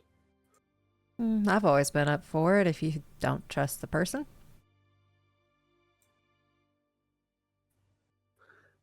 Friedrich is my real one, but now I'll be thinking of a fake one.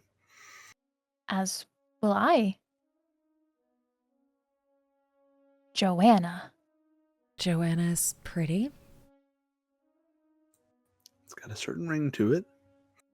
Especially if you all have seen the Feywild, don't give anybody in that realm your name. They like to steal them. What happens if your name is stolen? Oh, well, everything related to your name ceases to exist. So I would cease to exist? Depends on what kind of Fey you pick a fight with. Well, I don't necessarily like fights.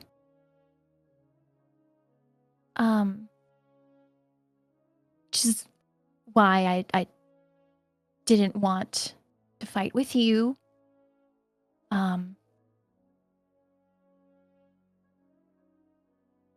Yeah, okay. Joanna. Now, is it if you give someone your name, Joanna, and they steal it, is it everyone named Joanna? Or is it just you? Or it's an odd concept. Well, no, it's you have to give your name willingly, But if it is not your name, it doesn't quite work. It only goes for you. The Fae are very, very fucking strange. And she just continues walking her into her house. What if they don't pronounce it right? I've had people call me Frederick for a lot of my life, and it's a little bit annoying, but I try to let it slide. Maybe that'll be my fake name. Pronunciation matters.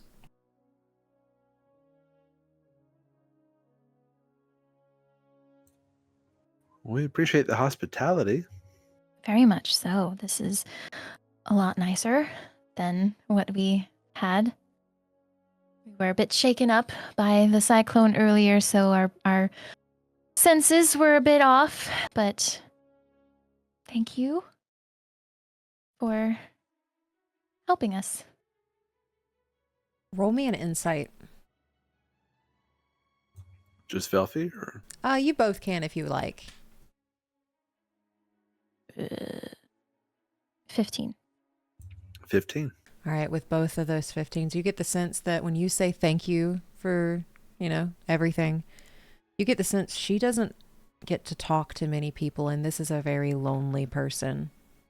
And she kind of stops for a second, nods her head, and then you see her sending stone go off, and only she hears the response. She tucks it away. I'm not a very good cook, but if you would like dinner, you're more than welcome to stay. I mean, where else are we gonna go? This is a beautiful little spot. Thank you. And yeah, with y'all's survival skills, I'm a little concerned as to how you are going to find any kind of shelter moving forward. And she is now in the house, and the door's open. And she starts making her way to like a little kitchen. But as you all kind of make your way, the horse and the goat seem to be very comfortable here. The ears are like fluffed up. And it just seems like they kind of have like this calming presence here. Like this is a little bit more calming for animals than it is for people. And you all are able to, if you want to, head into her home. Velphie will go in. Yeah, same. It's very simple. There's a bed. There's a long table. Way too big for just her. There's only like one little placemat. And she is starting to go and get like more utensils and anything she could possibly craft or druid craft in this situation to give you all a place setting. And there's a little kitchenette off to the side. It's very much like a little studio. And she's got archery stuff in the right-hand corner. She's got a few things on the wall in front. Velphie, roll me a perception check. 14. With a 14, you see 3 little strings that she has displayed. They're golden and they glow.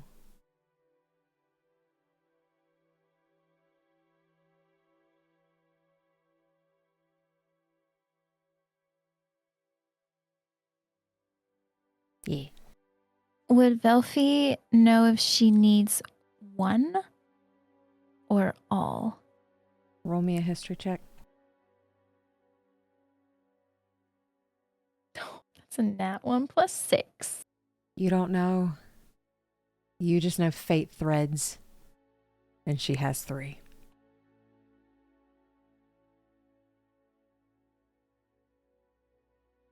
Okay.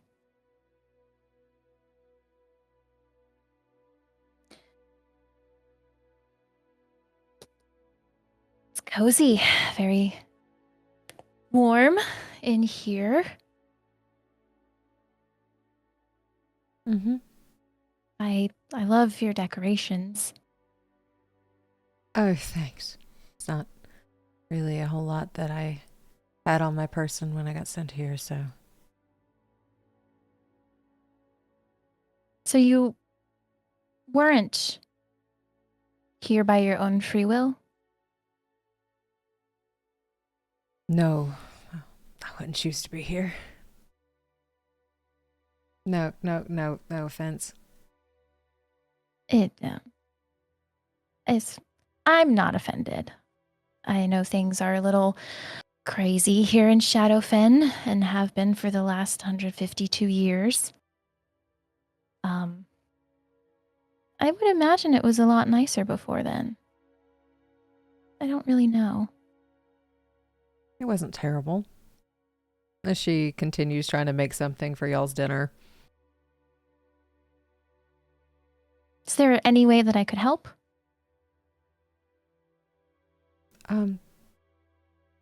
She pauses. Sure. Whatever we could.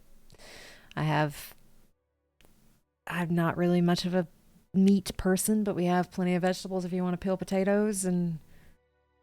Sure. I'll peel potatoes. And Velphie will go over and start peeling potatoes. And you're able to do so. Professor Friedrich, what are you doing? Do I see any other decor or things around? Anything? Any books? She has like a small bookshelf. There aren't too many books on it, but what kind of book would you be looking for? I was just curious if she had books, if she was a reader. Ooh. There are some fairy tales. The foot book. Nothing on feet. There are some fairy tales. Most of them are kind of like optimistic, childish fairy tales.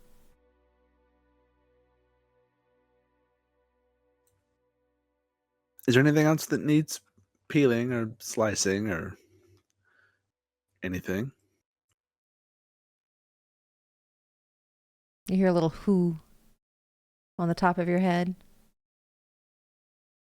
You could peel me something.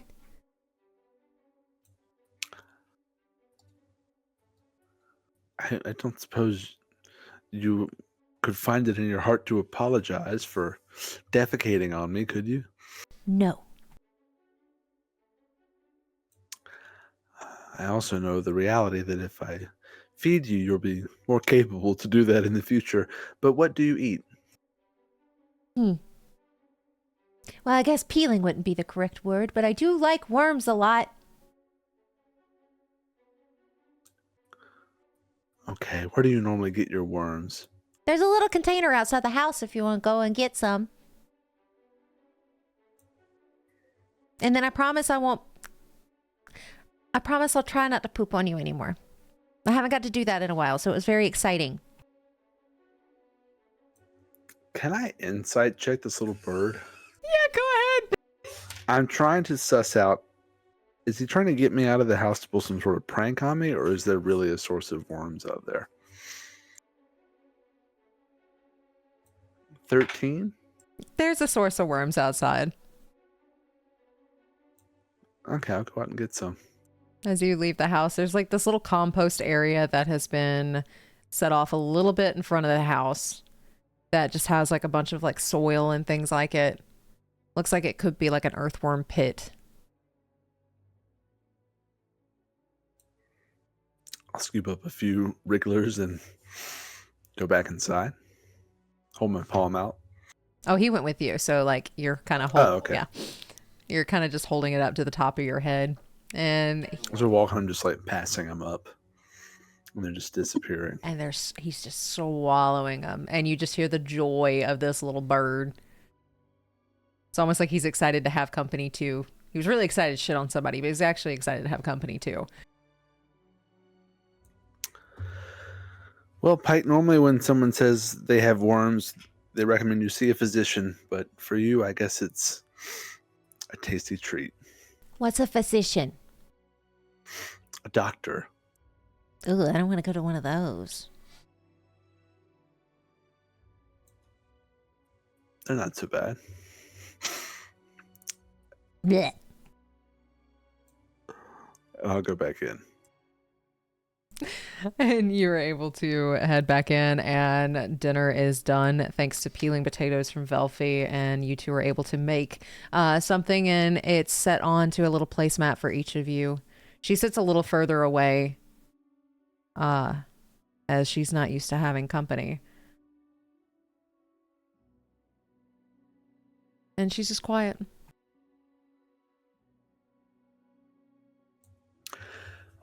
Anaria, what did you do out here with your time?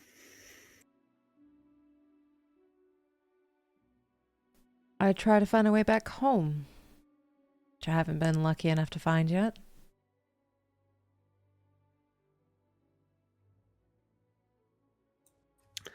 Have you ever been to Esarora? It's surrounded, and I don't really know much of wizarding things. What's it surrounded by? She takes a moment and then she... I don't really know how to explain it, so I can just show you. I think we'd like to see what we're getting into. All right. She puts her food down. She stands back and she opens the door so that way you guys can see outside. And then in this poof of green light, it's almost like her skin bursts. And these little leaves go as she transforms into this thing that has mangled fur, long snouts, rotting, decaying flesh on the sides. Very similar to the beasts you all have seen, but these are large and they have clothes.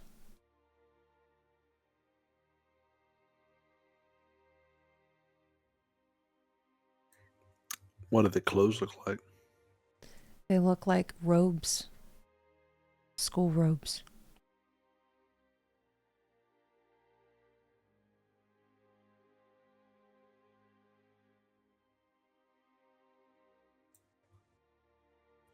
Oh.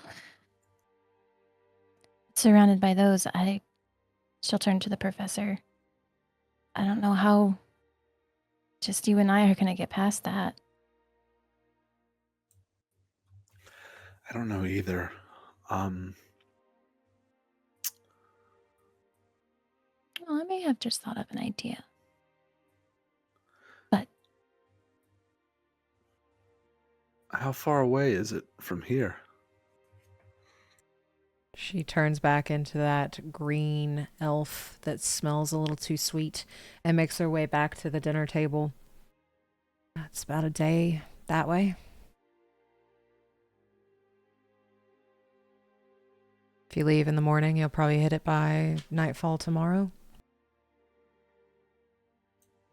Above table. Looking at that. Well, I guess not above. Question to DM. Looking at that visage she just took on. Did it look... It was rotting. Did it look undead?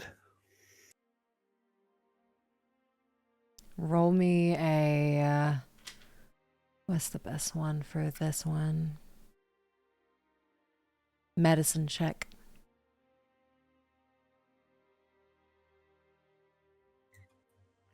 Medicine. I'm also proficient in that.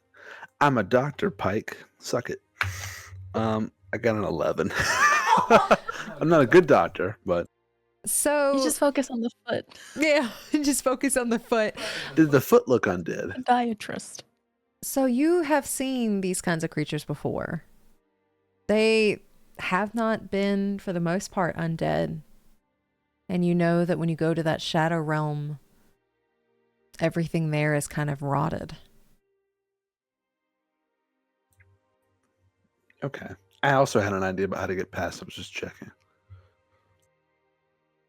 Okay. Well, if you all have an idea. Sorry, that was me to you as the DM. Sorry.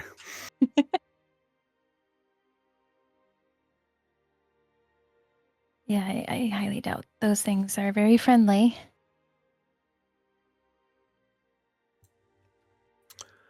No, but that's what we were sent to do. Is find a way inside. And really find a way deep inside. Yeah. Well, I wish you the best of luck. think we'll need it. So, thank you. Yeah, I mean, you showing us the direction to it will help, and this is a great meal and comfortable place for to rest up.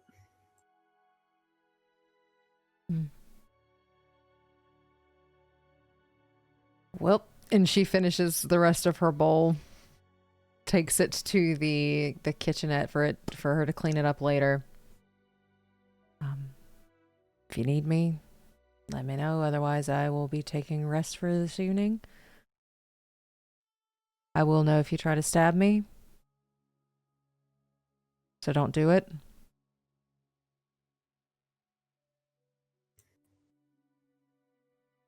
Dinner was great. Yes. And we're not really this stabby type. Not at all. Rapier on your hip says differently. And she starts making her way to her bedroll and starts to set up a little section for each of you that's like kind of very similar to how Golmac made druidic beds.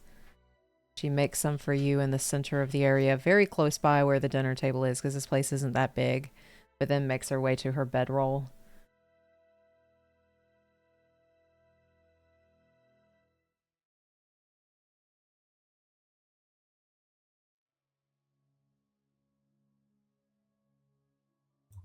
I guess Velphie will...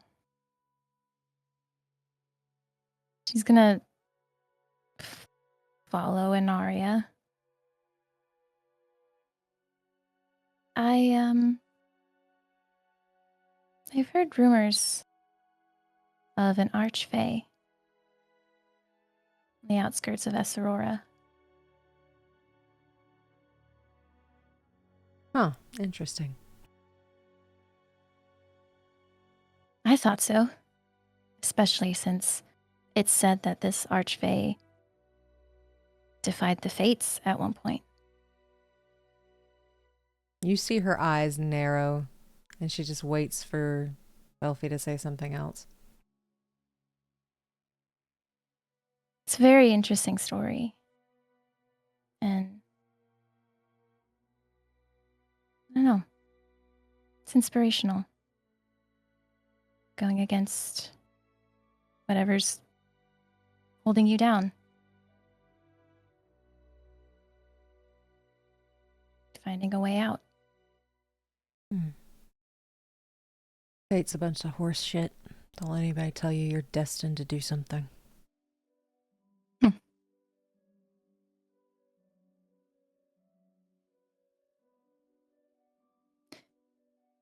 To be honest, I don't really know what I'm destined for. If there is, as you said, I don't know if there really is a destiny. I don't know. You are destined for whatever you want to be. I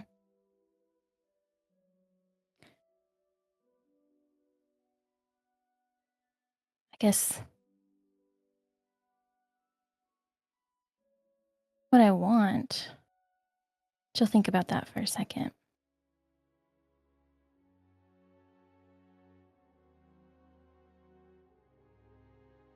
What I want is my soul back.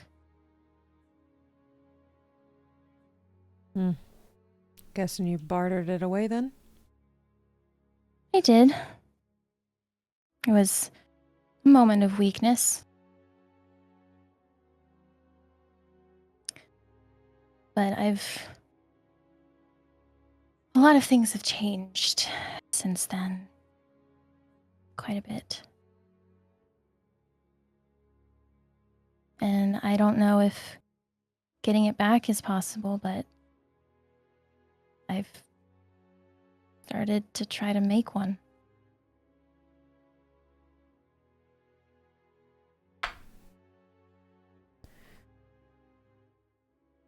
So you don't have a soul because you gave yours away. Are you trying to make one for yourself? In the beginning, I was. But I met someone that I think deserves it more.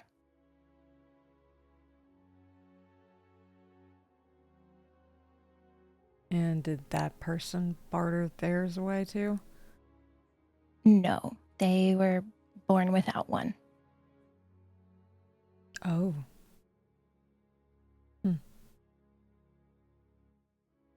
I don't know how that would work then. But if you have bartered your soul away, if your soul is still out there, creating a new soul won't give you a soul.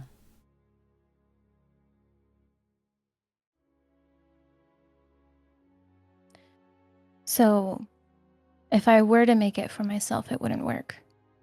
Your soul's still out there. Oh.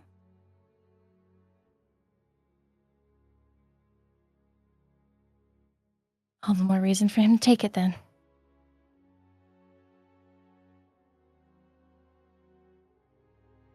Who did you barter with? Ogma? Can't say I know that one personally. He was nice. They It's all very act kind to that me. way. Yeah. I am actually a little scared.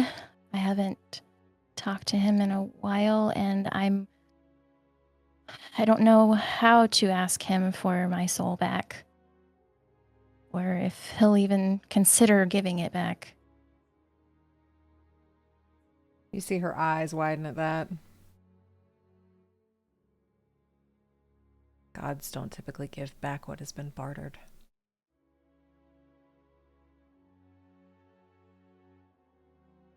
Yeah. Well, I guess I could still try. I wish you the best of luck. Gods are not very kind. Well, let's hope mine is.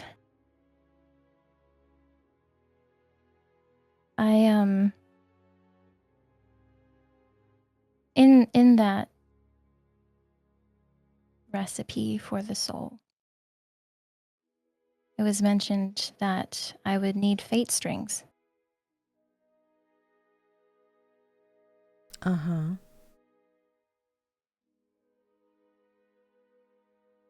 She was able to put together those were fate strings, right? You can pretty much guess. Roll me an insight if you'd like to. Okay.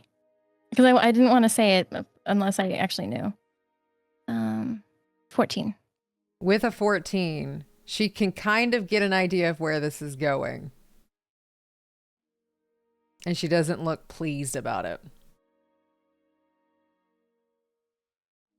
Velphie's eyes will dart over to the strings that are displayed and then dart back. I think you may have what I need. She crosses her arms and stands straight. And you can kind of get the sense that this is what an archface power feels like. As it feels like that assertiveness and that control is coming out. Ooh. You like to barter? What are you willing to barter for them?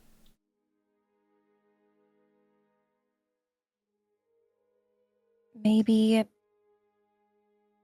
passage back home? You don't have that.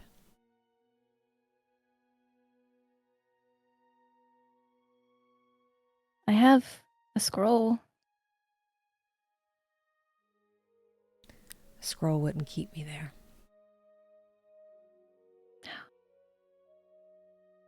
I was afraid of that.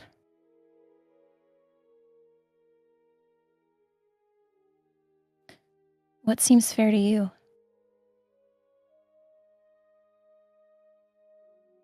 DM is really excited about this question. Oh, God.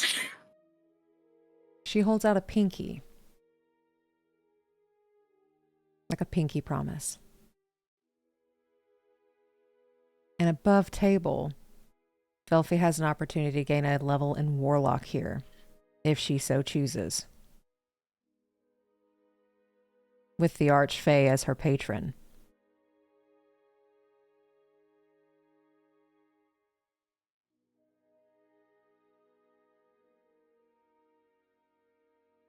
You owe me a favor.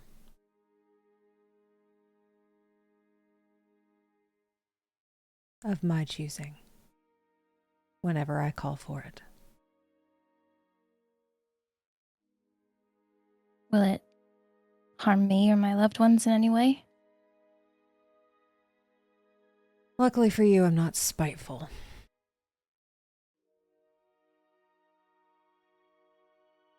But I can't say that it wouldn't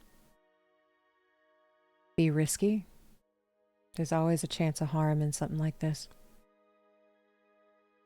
But deliberately asking for your soul or your life, I'm not going to ask for.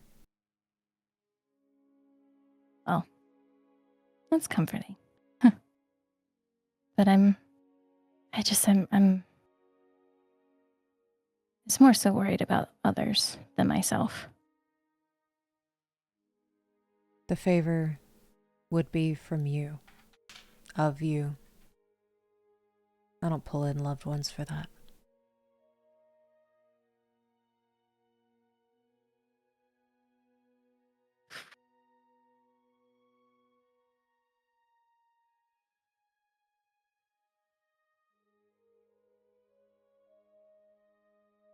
Velphie will look down at the pinky.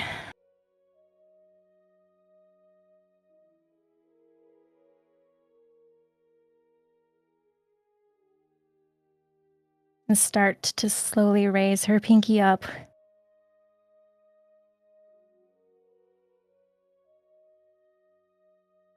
And this will give me the fate strings.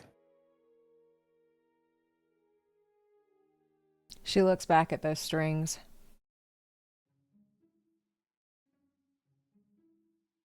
And you can see a little bit of torment of giving those up. Roll me an insight if you would like more.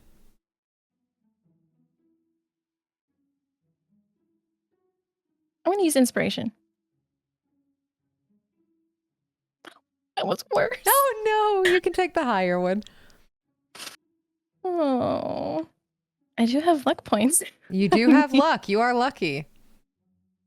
I'm going to burn a luck point. Okay. Or back to Burn a long luck rest, point. probably. Yeah. Yeah, luck points actually restart at the beginning of every day. Okay. All right. 23. With the 23, you get the sense that defying the fates meant a lot to her. And whatever she was destined for, she refused to do it. And giving those up, it's almost like she's scared that that will bring that fate, that destiny back into existence.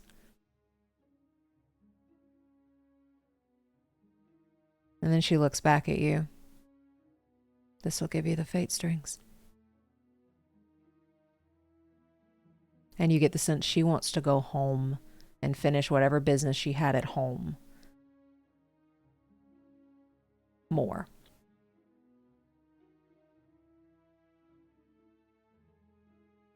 It's like you said. Our destiny is our own. It's not tied to any object. It's whatever we make it to be.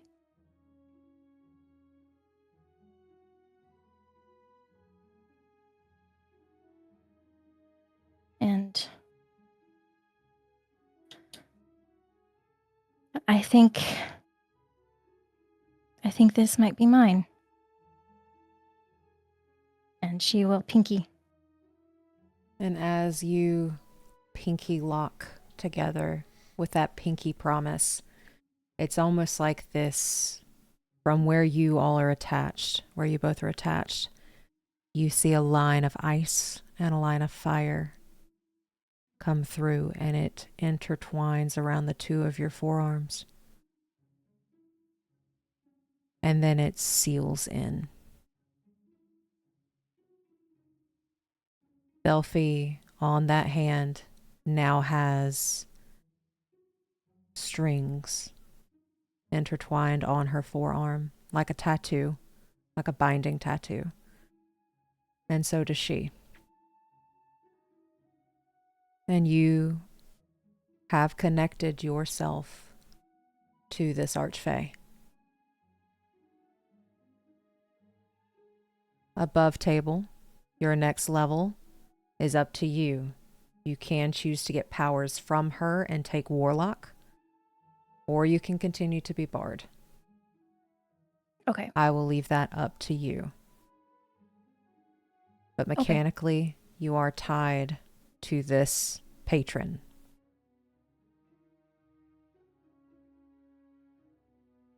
Fate strings are yours.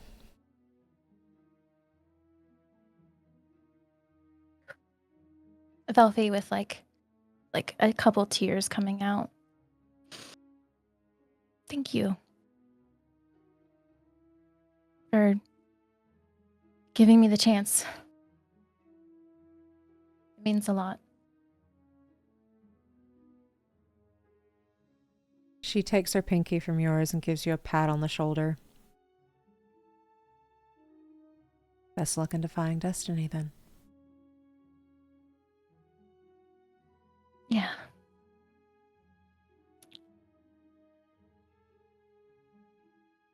And Velphie will go over to the fate strings and put them in her bag of holding. And when you touch them, they are technically her fate strings. So when you touch it, you feel ice and fire. The cold and that hot sensation as they are glowing that golden color. And you now have 3 fate strings in your possession. Another item towards creating a soul. Heck. But you now owe an archfey a favor of their choosing.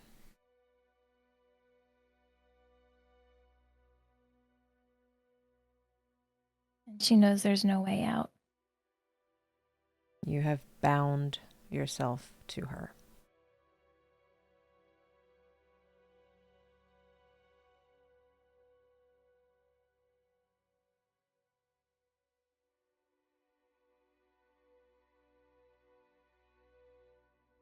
Velphie will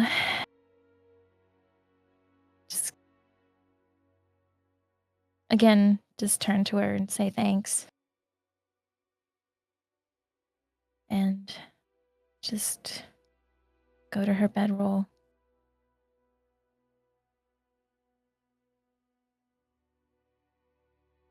And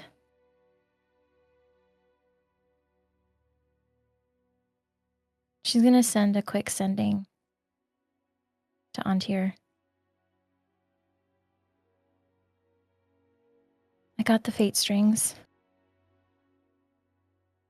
Happened upon them. One step closer. With that sending, he's not going to use the sending for the sending stone yet. Okay. As he is still holding that. But he will respond to your sending. Just happened upon it? That's lucky. Are you okay?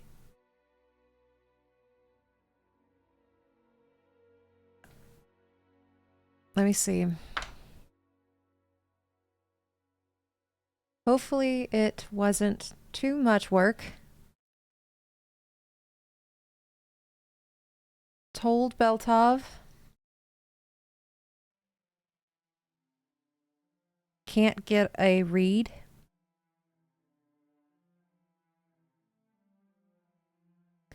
We are getting close to getting your soul back.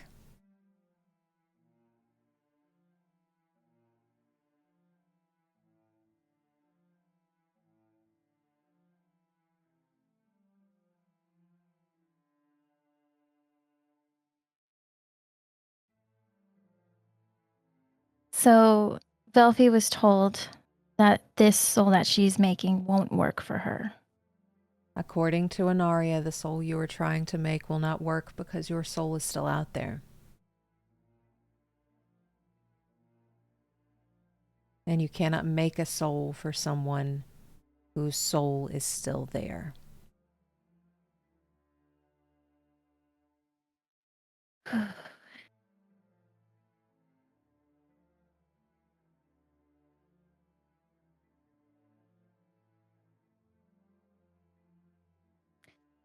She's going to use her last sending. Back it on here. This soul is for you. It won't work for me since I already have one.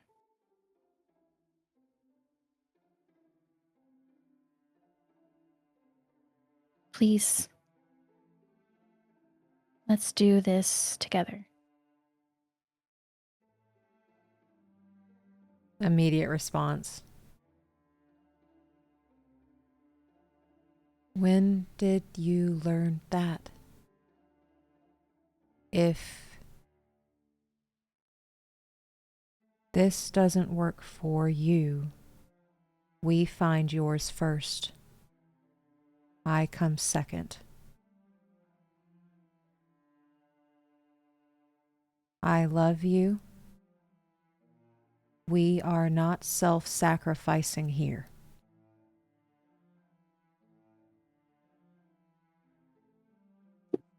You come first.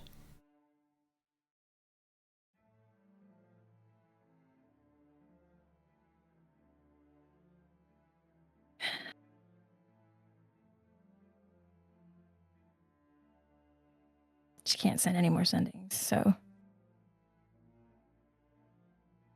You can upcast sending.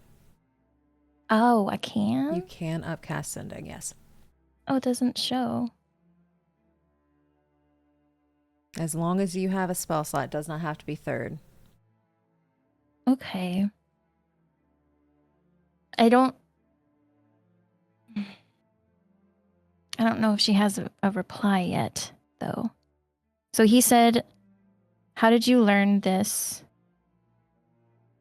And essentially you come first. Pretty much, yeah. Okay. And he will not take a soul until you have one. Damn it, on here.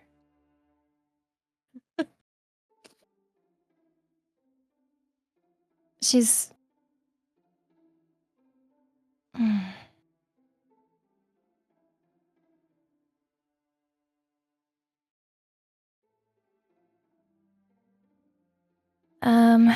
Okay. And while you're thinking of that, Professor Friedrich, what are you doing? Perfect.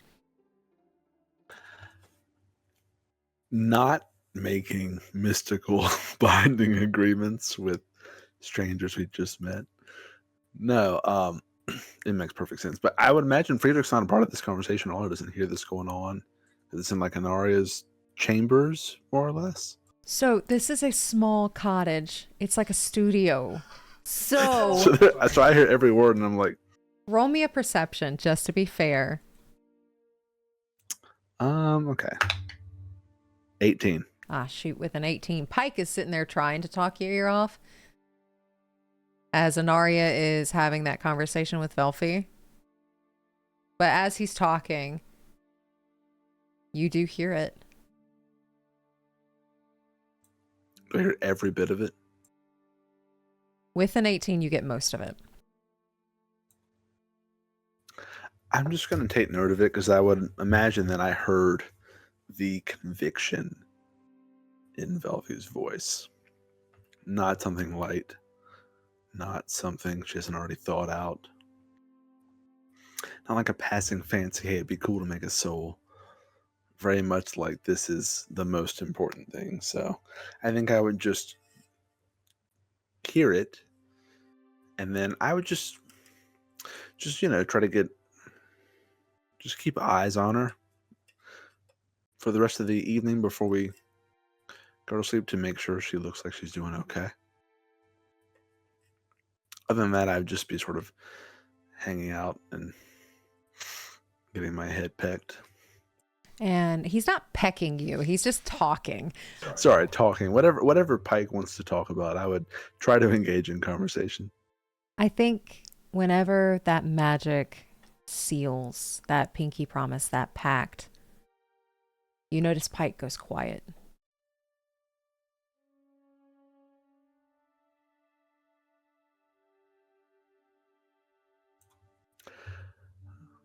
Whispering now, I'd be like, Pike, how long have you been with Anaria?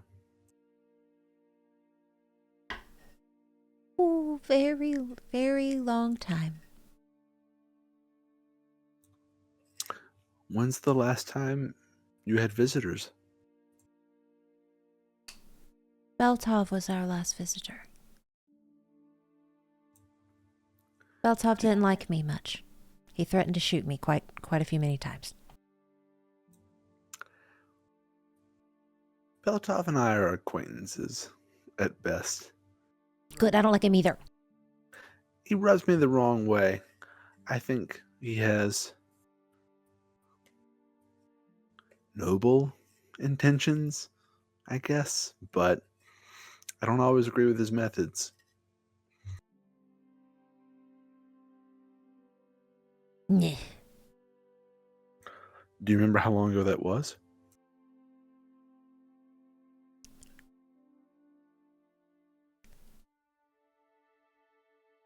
That would have been... He stops by occasionally, but we've known him for about 14 years. Okay. I've never been out this way. So, and it looks like there's not many people out here. I was just curious, how often you see others? Not very often. It's me and her. It's me and Ma.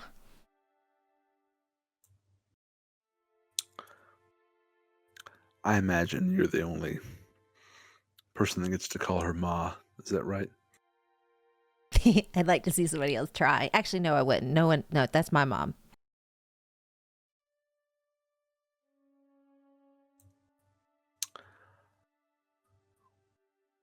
Well, I appreciate you being hospitable to us, along with... Now, I will be out of your hair, and I guess you'll be out of mine in the morning. Ooh. You'll come back so I can poop on you again, right? I may come back. It won't be for that reason. Hopefully not. Hopefully you can derive that satisfaction elsewhere. You hear a very disgruntled and unapproving who. I mean, it didn't sound like a term of endearment. It sounded like a competition you have with yourself. It is.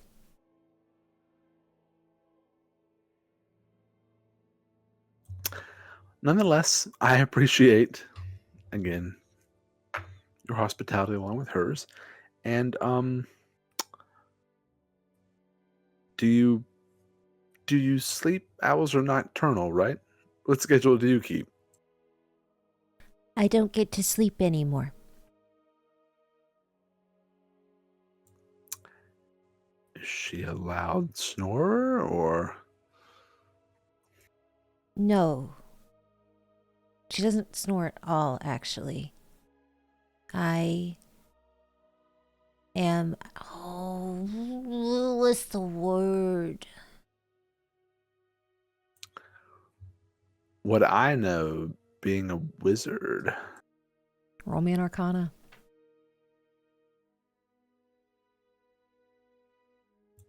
21. Pike is her familiar. And I would just cut him off right there and just be like, oh, no, I think I'm somewhat familiar with that type of relationship. It's good to have such a close bond with someone. I wouldn't have it any other way. Sleeping's overrated. I only do it because I have to. I tried to go a long time without sleeping once so I could study more. Tried to survive on 45 minutes a night, and I started having visions. So I realized it was tied to my sleep patterns. Are you a fae too? No, just I like to experiment with the Oh. limits of my own fortitude. Oh, we used to know someone like that. And then he just kind of goes off and starts talking about an old party member of hers that was pretty wild and rambunctious and didn't like to sleep and got in a lot of trouble.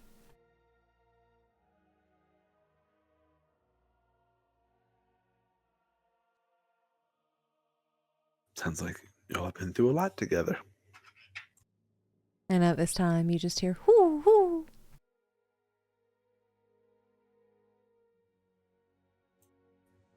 Did my spell end, or?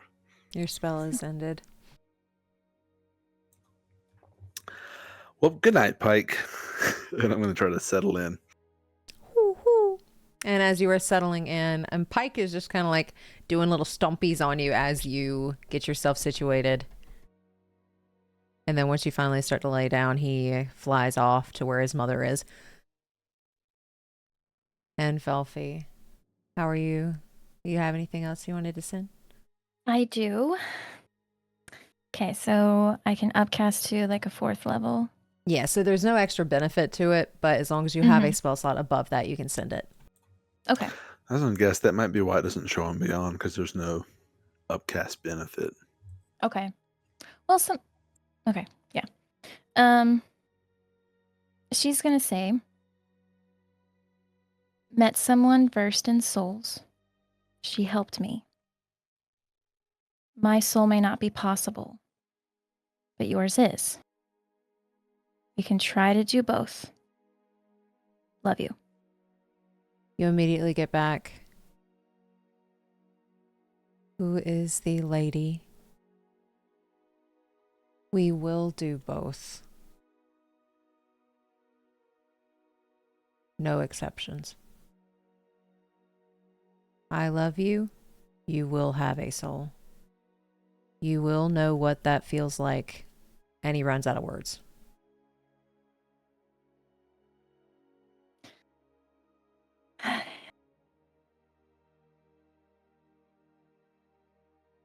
She's just gonna sigh.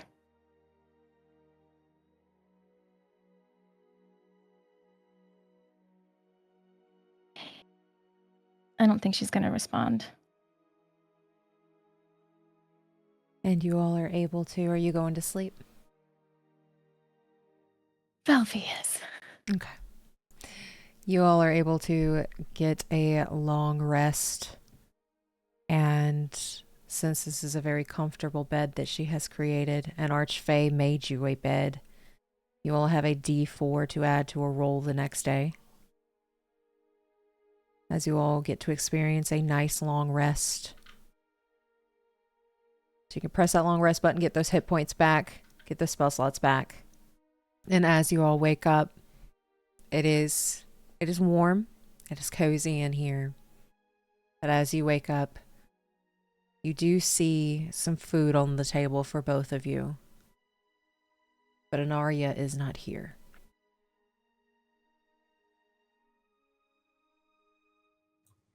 Is Pike around? Pike is not.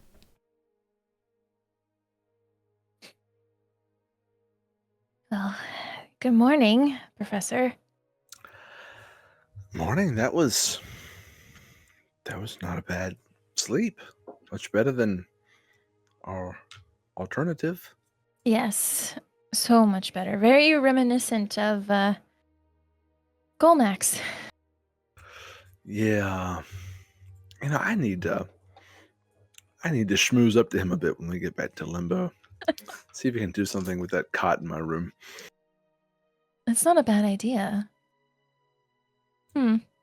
It's not. I don't know what the quarters are like where you're staying, but they're functional where we are. That's pretty much, it's functional with 2 rooms Yeah, and a kitchenette. that's not bad. Yeah. So, Yeah, I don't know where Anaria went though. Any signs of her at all? Roll me a perception check. may I look as well? Of course. The dirtiest of 20s. 14. With a dirty 20 and a 14, you all see a little note where the food is.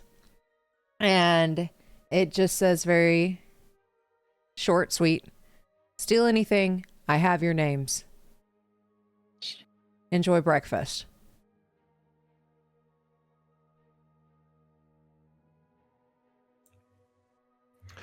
Does that mean if we steal anything, or did she invite us to steal anything? But then reminded us she has our names. It's vaguely threatening or inviting. I can't suss it out. I'm going to assume that it is, she does not want us to steal. Because if we do, she has our names. That's true. She probably wouldn't have used the word steal. Yeah. Yeah. Okay. That's fair. I guess we just lock up on our own. I don't know. It feels odd to leave someone's house when they're not here. Yeah, it's a little awkward, I guess. So, but she's trusting us to do it. So I guess she has our names, so what are we gonna do? That's true. So Friedrich would just pack up and step outside and see what it looks like out there. And as you step out, it looks very similar to what it did yesterday. There's sunlight in here, but it's artificial. So it's not coming from the sky. It's coming from like a little orb on top of the house. As the rest of it is surrounded by this dome of vines and trees and plant life that has surrounded her little cottage for protection.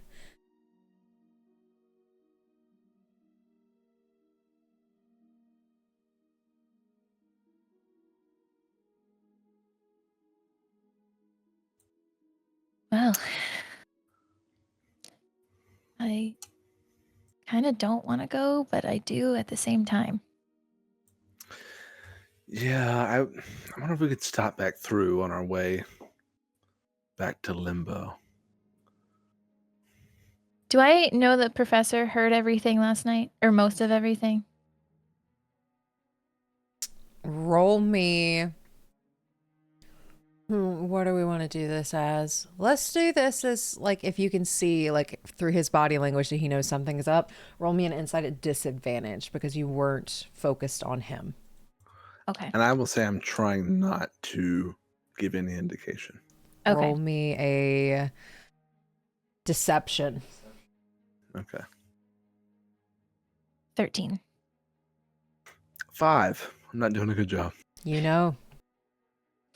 Okay. Well, maybe with this, she'll hold up her hand. I could find my way back. That's true. You two seem to have a connection now, which hopefully will prove to be fruitful for you and what you're looking for. Well, I got what I wanted. I don't know what's in store for me, though. She, in the brief time since we met her, she seems like someone who definitely expects a return on her deals, but also, I guess, would be fair. I don't know. She sounded pretty fair. She doesn't seem deceitful or anything. No. Just straightforward and, you know, a little cold.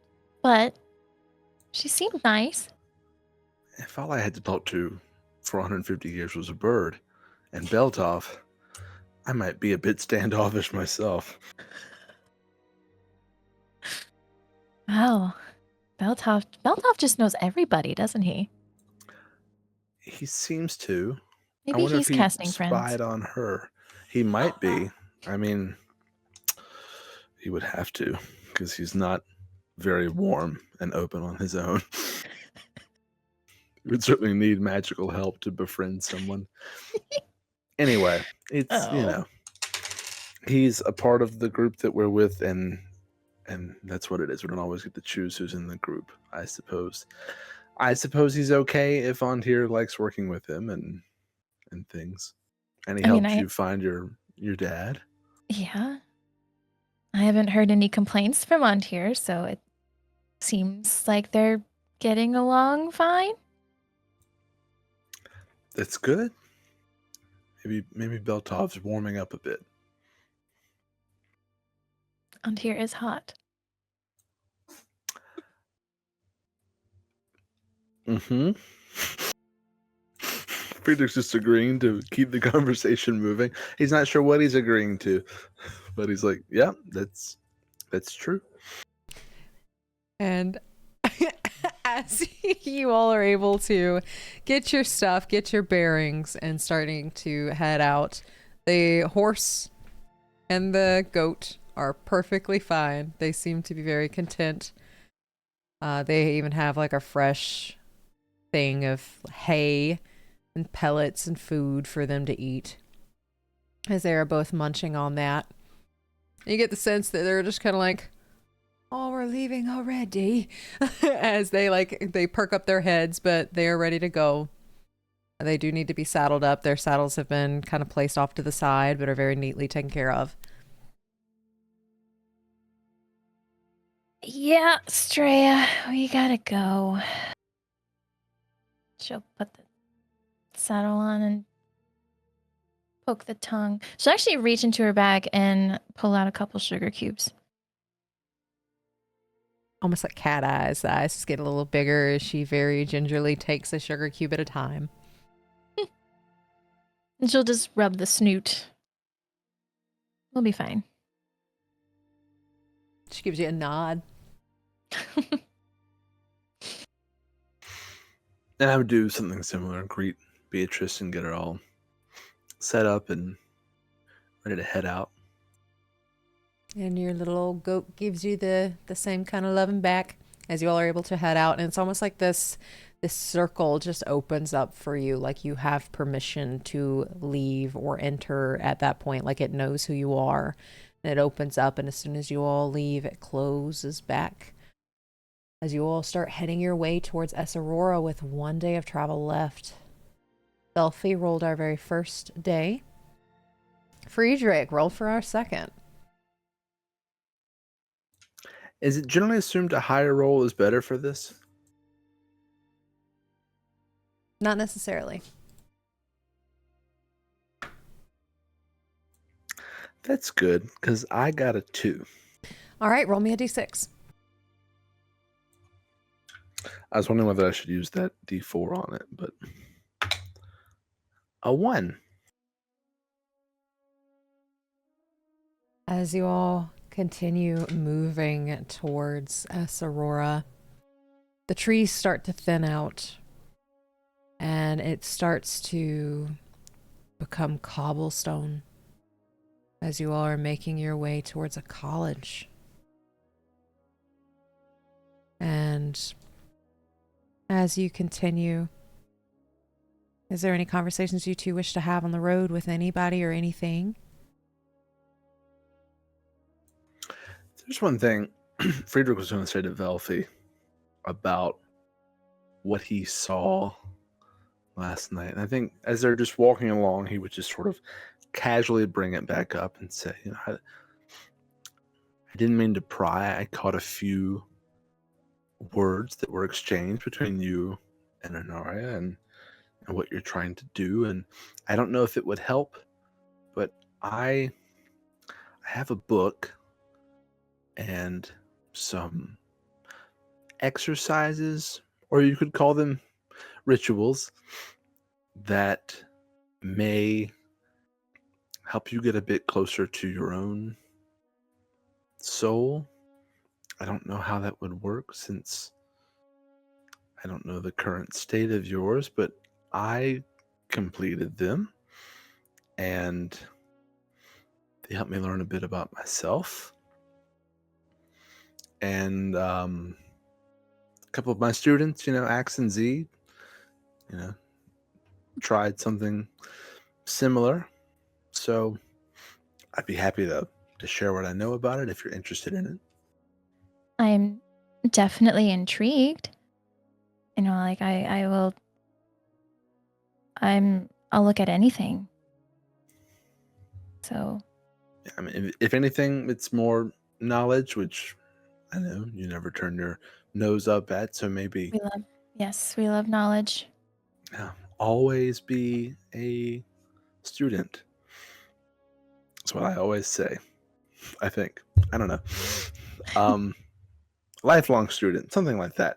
Yes, I will. When we're back in Limbo, perhaps we can share what I know. Okay. Yeah, I'm interested. I don't know a Sure. lot about how all that works, but I am looking into it. And again, I don't want to pry in your circumstances, but if you learn anything about how to transfer a soul from one vessel to another, then I would happily listen. Fortunately, I haven't come across any of that information. So. Yeah, I it doesn't can't- seem common. Yeah, can't help you there. Most of the stuff that I've been reading is more so about making one. Yeah, that's pretty much it. But once you make it, you have to put it in someone's body, right? I think. So maybe. Yeah. I don't know. Well, This is a big school we're going to, but I wonder if there's anything there about it. Yes. If we can get in there, I think we should take our time, see what we can find. Not a bad idea. If we can get in, and if the library is not infested by whatever those things were that we saw an image of. Yeah. Hopefully they're not big readers.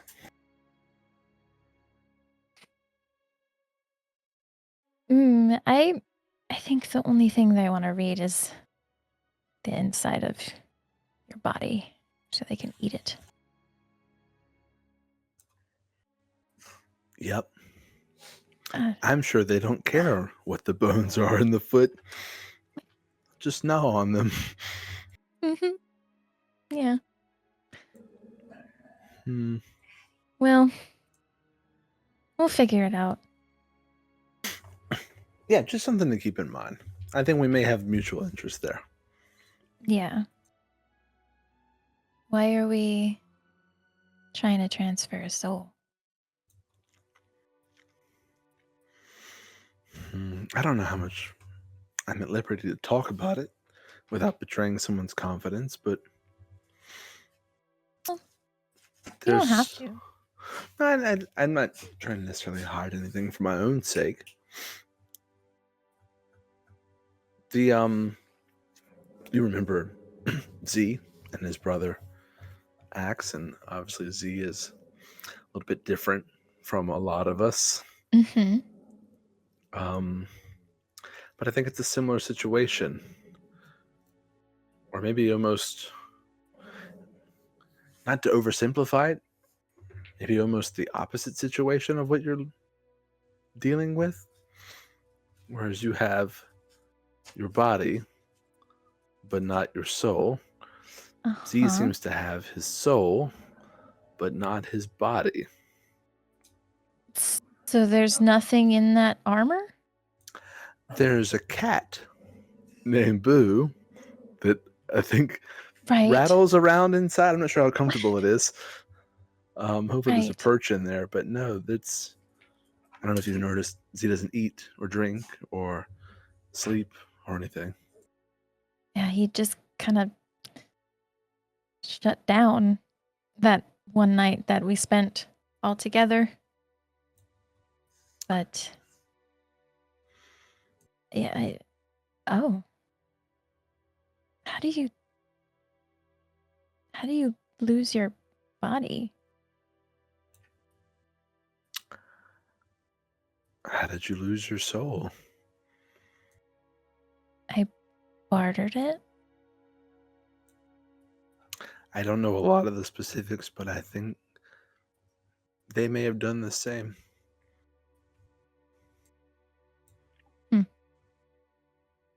Or at least risked it for something and failed. Yeah. These poor boys. Yeah, it's tough for anyone, but at such a young age. I guess when you would give literally anything, then your soul is on the menu.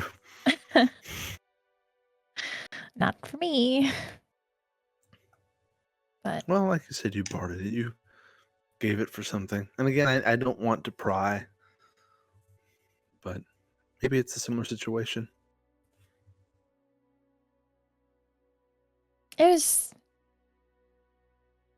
it was just a really dark time. It's kind of at the end of my rope. And Agma came in, took away what I was feeling, and I gave him my soul in return. But over these couple of years, especially recently, I've kind of realized how beautiful it is to feel. Even the sad parts.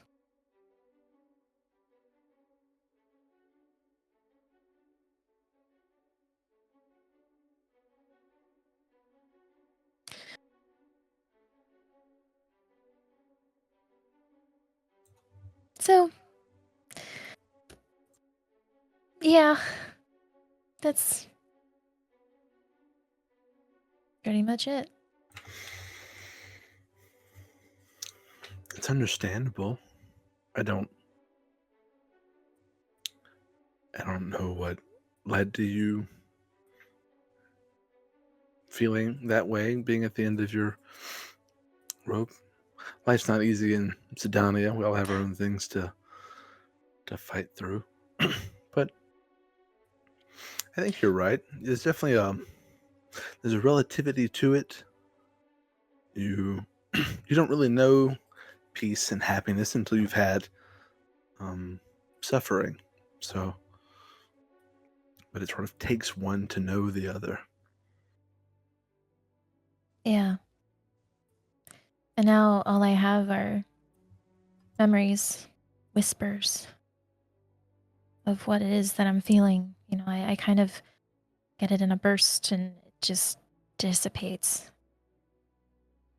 Because I know, because I felt it before. I've felt happy before. I felt love before. And I felt sad before. But it's been 2 years since I felt any of those things. Truly.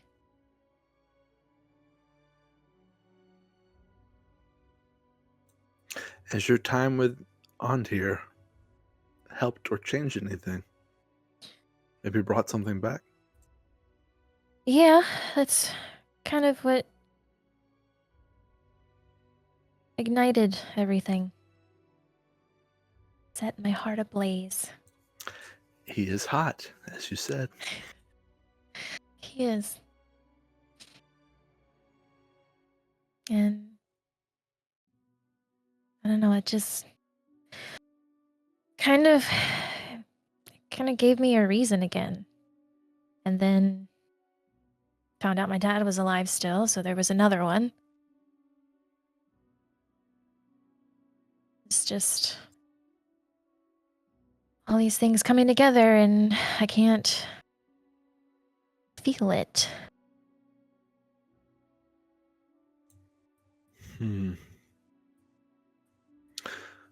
Maybe by trying to help Ontir gain a soul, even though Ogma technically has yours, maybe by trying to help Ontir, you will rediscover yours along the way. That's the hope. I don't... Inaria said that most gods aren't nice. Or they all pretend to be. So I don't really know what I got myself into. But I seem to make a lot of interesting decisions, and she will hold up her hand again. So, I don't know. I don't know if I should tell him that I did that. Probably gonna have to. How do you think he'd feel if he knew? He'd probably be upset that I did something that I guess could be considered stupid. Do you think he would use that word? No. But he would question why, I think. Why I would do that to myself. For him.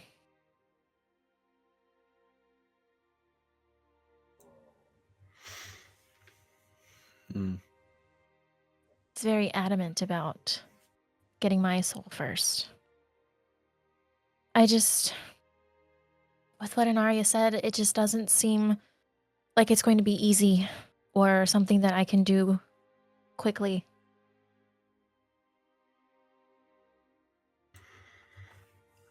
No, I'm not familiar with... I'm really not familiar with gods much at all. I don't know much about how they operate. Did you have to do anything specifically? Do you owe something? Is there anything you could give to trade back? I don't know. I plan to reach out to him tonight to see if he'll answer, because it has been a while and I don't know if he's angry with me. But I do plan to ask him if there's anything that I could do or give that, of course, won't hurt anyone that I love.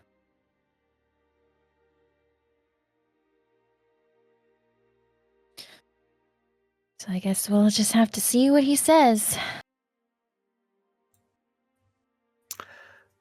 When she says that, there's like a look of realization and fear that comes across Friedrich's face. And he would just get really quiet, and then after a little bit of silence,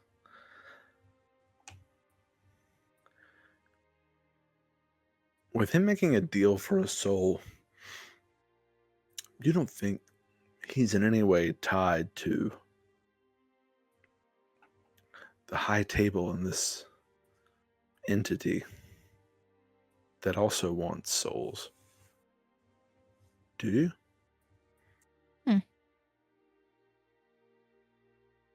I don't know.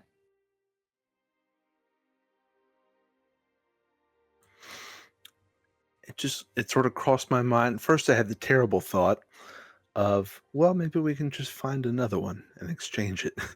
There's plenty in Sydonea after what happened, but that's obviously, some of those base thoughts that you're not supposed to say out loud before you think through them. But that's what made me think, well, For if a god who wants souls, there could be a connection there. This is a You're thing right. that wants souls. Yeah.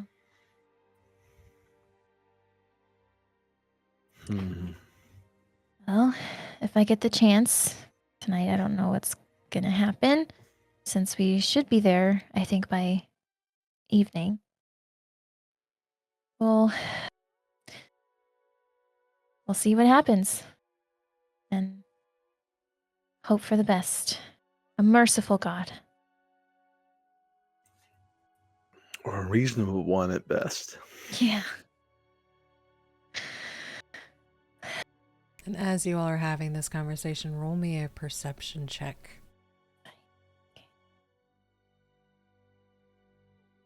15. 18. With that, as you all are continuing down this pathway and getting closer and closer to Esarora, you all see in front of you the carcass of something. But there are multiple things gnawing on it.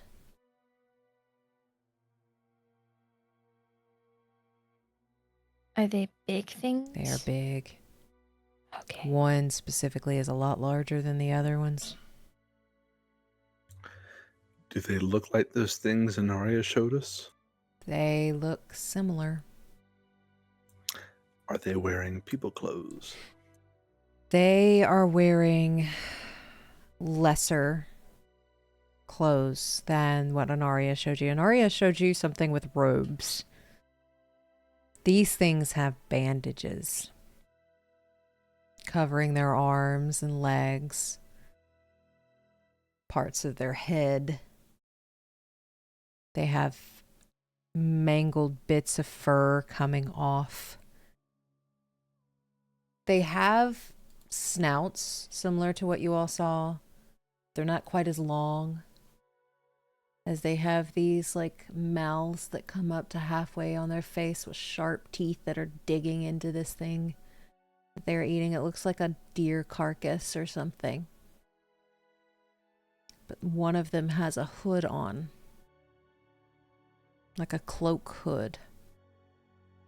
But you can still see bandages on its legs and long claws, long arms that have mangled and fur that looks like it's falling out in patches. But really long claws at the end.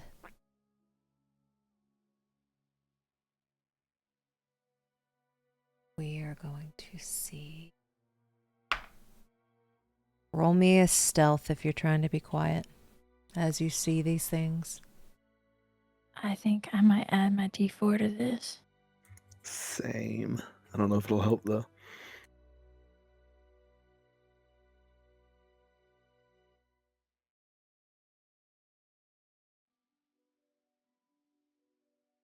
$22.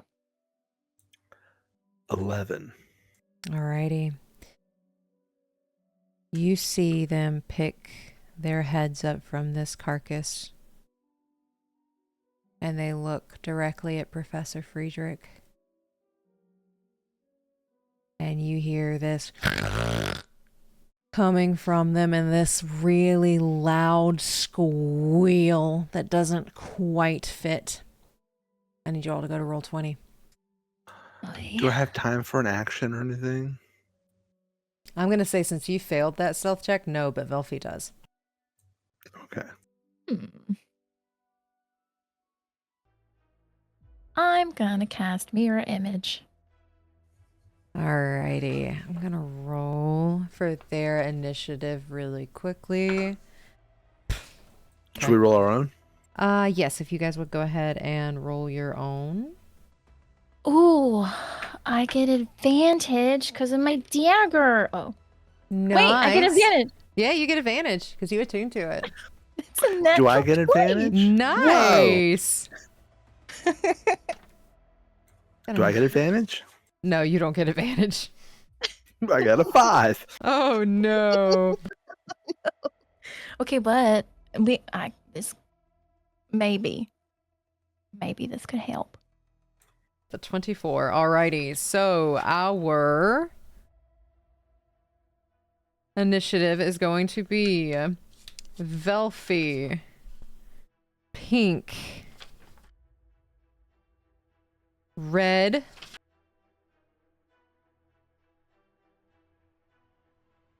then we have yellow, then we have Friedrich, then we have green, and then the big one in the middle goes last. Oof. Okay. So with that, Velphie, would you like to get us started? What does your mirror image look like as you cast that when you had that second of them looking at Friedrich and not at you? So, Velphie, a couple things happen all at once. She sees when she hears Professor Friedrich step on whatever branch, or I don't know how they saw him, she immediately puts her hands up in a way to, and just very, very strongly thinking, stop. Don't come closer. And her mirror image, as soon as she sees them, it's like her response was to protect herself. And the one way she thought to protect herself was to make more of herself. So now there are 3 little Velphies. Right? I think it's 3. It's 3. 3 little Velphies surrounding Velphie. And when she puts her hands up, thinking stop, she casts slow. Ooh, okay.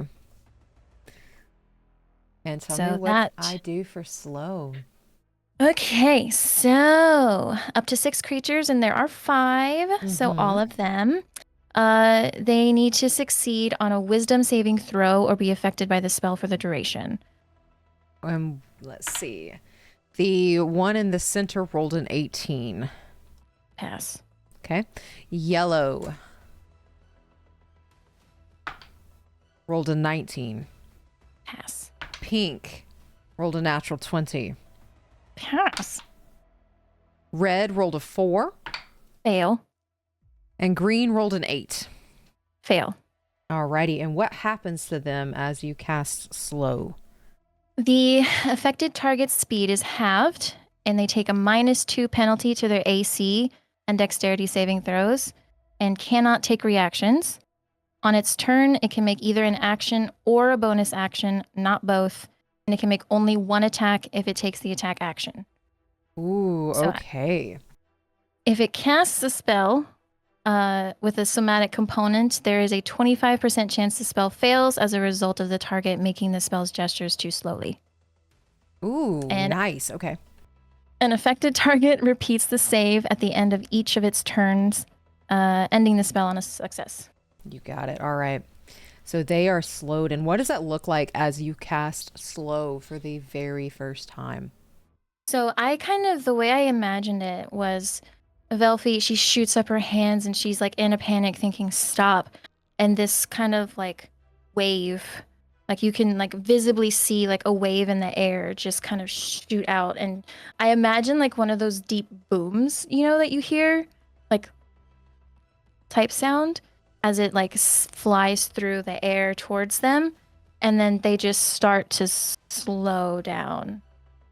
All the ones that were affected anyway. Nice. So yeah, that comes from Velphie, and it doesn't seem to affect the first 3, but when it gets to red and green, these monsters have their faces in deep into this deer carcass. And as they are looking up, you see it in slow motion. Even the blood dripping off of their jaws is dripping slowly, which looks out of place considering the other 3 are moving perfectly fine. But what you all see are those bandages around all of them, but one specifically has a hood up, but they're all bloodied mauls as they are looking directly at Friedrich, like he is their next meal.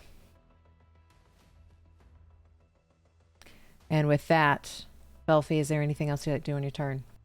I am going to cast a bardic inspiration on the professor, You got it. and that shall be it. And you So that is have a What dice is D8. that? D8. D8. Cool. Thank you.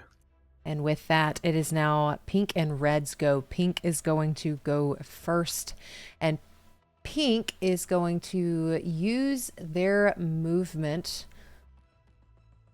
5, 10, 15, 20, 25, 30. Can't quite get there. Is going to use its action to dash to get right in front of Professor Friedrich, as it is now right on top of you, snarling with that deep growl, that guttural growl. And it stands above you as its head and one of its eyes is covered with bandages.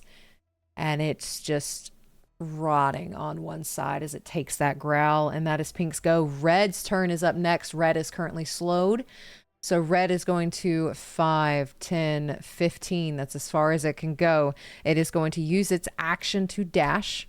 5, 10, 15. And it looks like it's coming at you in slow motion with that slow spell being on it. And you said it makes a saving throw at the end of its turn? Repeats a save at the end of each of its turns, yes. Alrighty. It rolled a 2. It is still slowed as it's continuing to slowly... it just looks awkward as this thing is snarling. Even the snarls come out slow. And with that, it is now Yellow's go. Yellow is going to use its movement. 5, 10, 15, 20, 25, 30. Cannot get there. It sees Professor Friedrich as its mill, uses action to dash to get next to you. With that, it is now Friedrich's go. Okay. Oh, gosh. That kind of ruined my plan a little bit. But not entirely. Because I might can pull this off if I place it correctly. Let me measure something here. That would include me, wouldn't it? Yeah. That would not hit Yellow, would it? It would. Would you consider that hitting all 3 of those? It is in their square. If it's in their square, I'm counting that as it hits. But that is also in your square. Yep, that is crossing over into your square. Oh, no. Okay, maybe this won't work then. You can move it one more square down to the right. Nope. I miss Yellow and Pink. Go over to the left one more. You put it in the same spot, baby. You can get all of them. You muted. Would you allow me to do it there? It is in their circle, so I will allow it. Okay. Friedrich will pull out his freaky looking spell book with these things snarling in his face. He's going to hold it up, and he's going to snap his left hand. Right hand holding the book, left hand, he just snaps his fingers. And there's sort of this, it almost looks like a sound wave that sort of shocks out from that point as I cast Synaptic Static on that point. Ooh, and what does synaptic static look like? So it looks like sort of like a shock wave, like a clear shock wave of force that comes out, but really it's a burst of psychic energy that explodes on that point. So anything within the 20-foot radius sphere there needs to make an intelligence saving throw against a DC 16.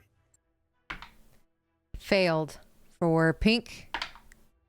Failed for Yellow. Failed for Red. Is their intelligence score at least a 2? It is at least a 2. Okay, so it does have an effect. So they take 8d6 psychic damage on a failed save. Go for it.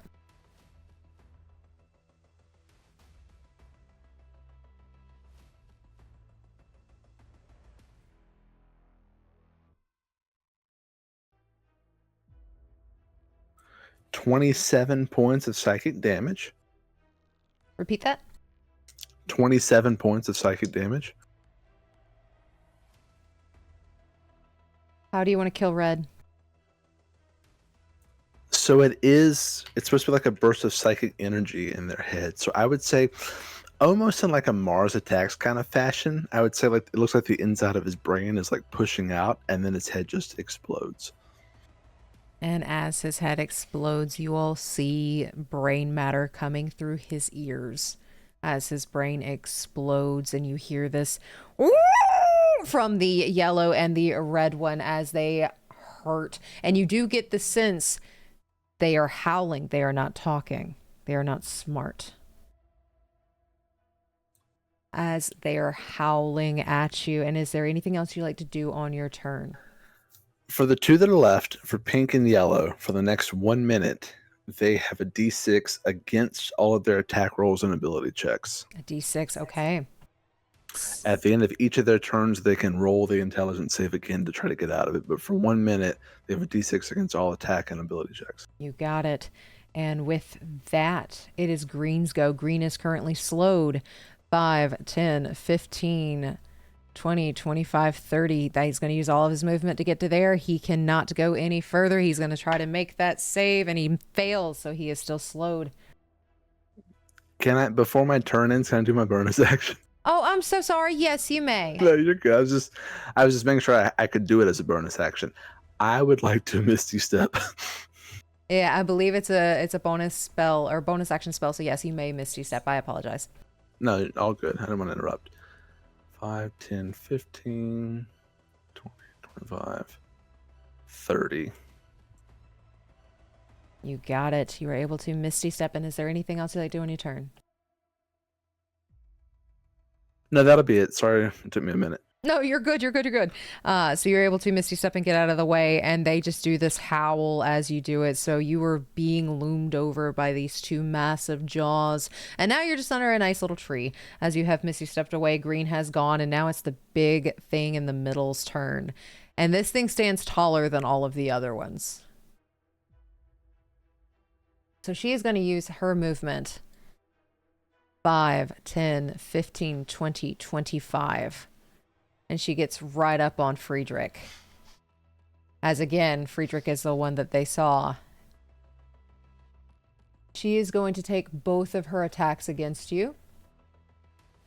Does a 11 hit? It is at disadvantage. It is a disadvantage, yes, because you have the... Close. Yeah, that doesn't... I don't believe that hits. 11. No, it does not. That neither one of those hit. As she just starts swiping at you with that disadvantage, she can't quite hit. And with that, that is her go. It is now Velphie's turn again. Ooh, okay. Wait a second.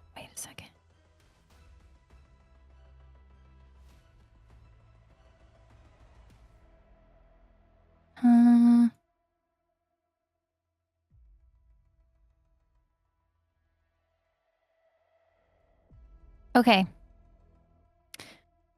So, Velphie, she is going to take one step back.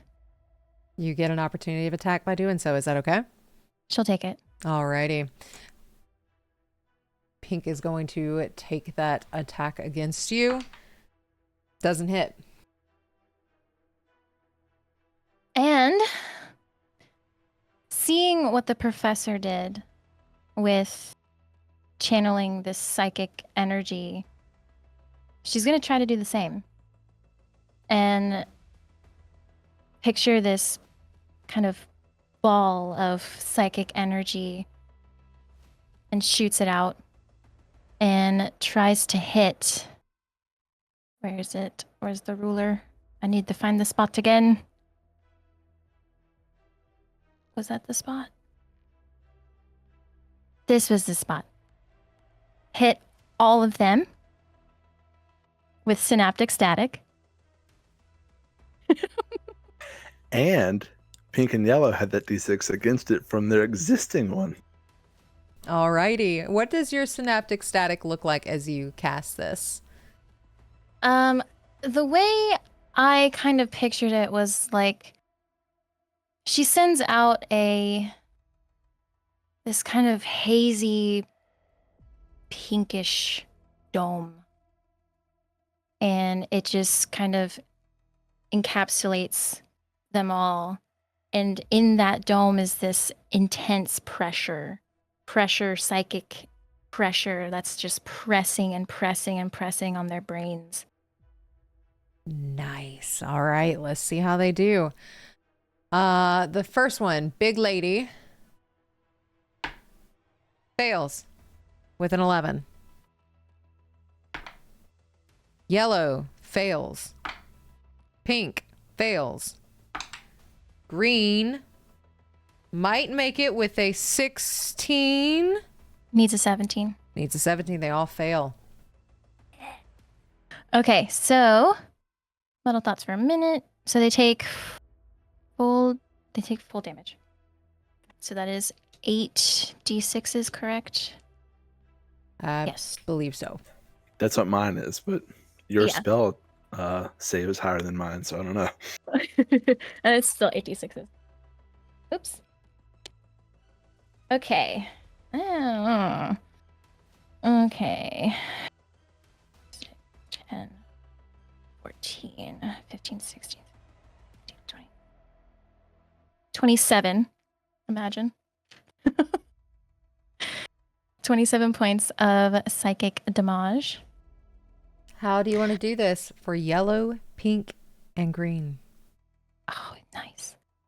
So I send out that dome, and I guess maybe instead of their brains getting pushed out, their brains are getting pushed in. As that pressure that they feel inside of the dome just presses and presses and presses until they just implode. So with that, you see the skulls of these three. It's almost like a black hole is in there, and their heads get crushed. Almost like it pulled from the inside and sucked their skulls inward, as you have taken out 3. Nice. And with that, it is free. Unless you have bonus actions. Is there anything else you have to do on your turn? You still have Bardic Inspiration. Let's see, what bonus actions do I have? How long does that last, by the way? 10 minutes or an 10 hour? minutes. Or 10 minutes? Yeah, Okay. 10 minutes. I don't think there's any other bonus action that I can do. So that is it. Alrighty, with that being it, Friedrich, it is your go. Okay. Well, this big thing staring me down right in front of my face. I am going to blast it, or attempt to, with a 3rd level Ray of Sickness. Okay. So that's a roll to hit. Might be adding a D8 to it. We'll see. Yeah, I'm going to add it. Before you add it, what did you get? I got a 14. You hit. Okay. So maybe I won't add it then. I'll keep it. So 14. So it takes 4d8 poison. Alrighty.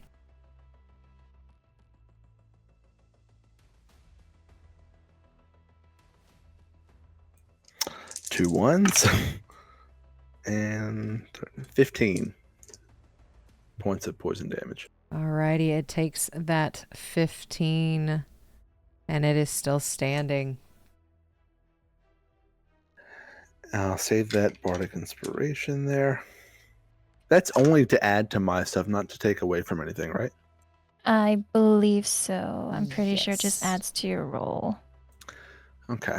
Yeah, I think if I used Bardic Inspiration, I could do that to take from someone else. Only if you have cutting words, I believe.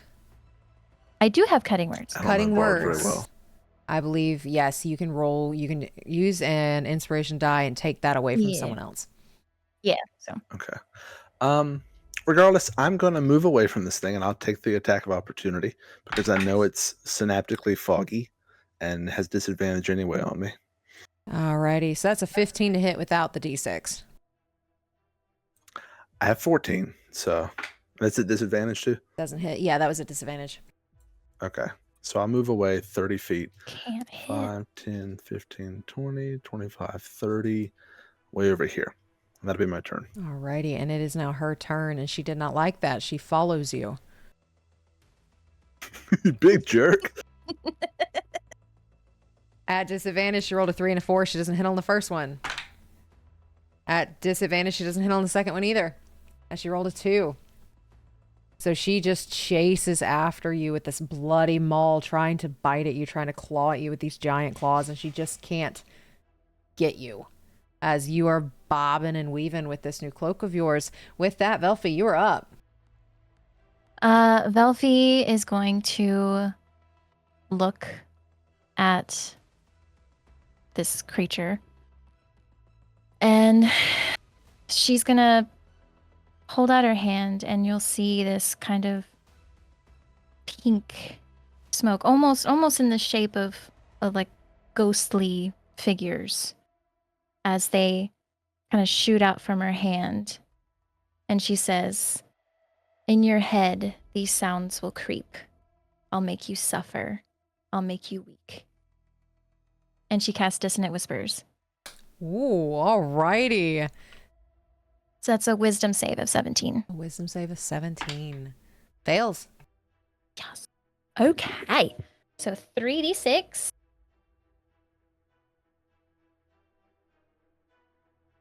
That is for 10 points of psychic damage.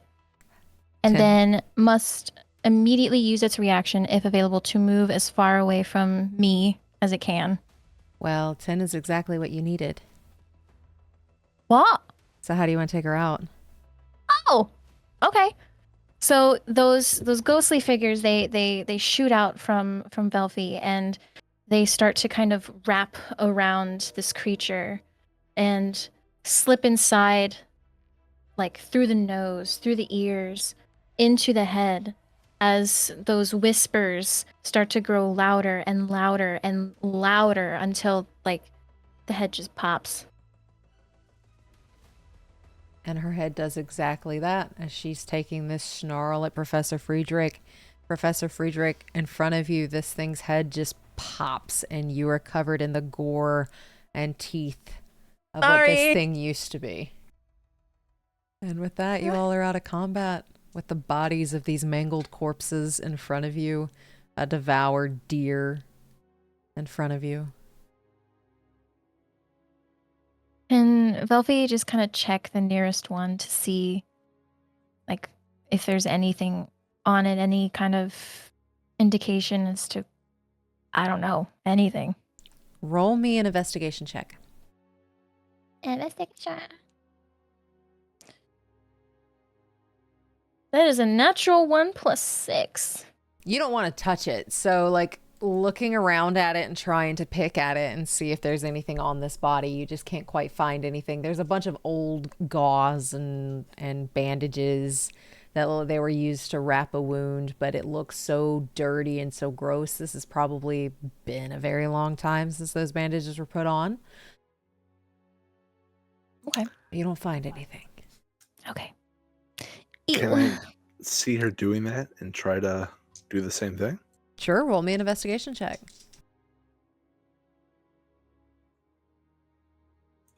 Okay, I added the inspiration to that one. That would be a 24. With a 24, as you are looking over these bodies and patting them down,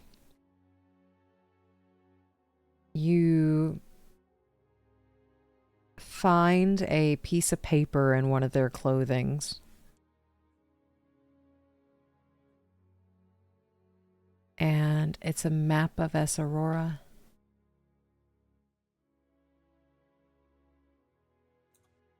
I'll call that to Velphie's attention and just be like, this might come in handy. We won't be blind in there. Yeah, that's really handy. Is it? I'm assuming you're showing it to me. Yeah, and I've pulled it. I guess I have the same questions probably. Is anything labeled, marked, circled, anything like that? Yes, so when you're reading this over, it's almost like a new student brochure or like an orientation brochure. Orientation.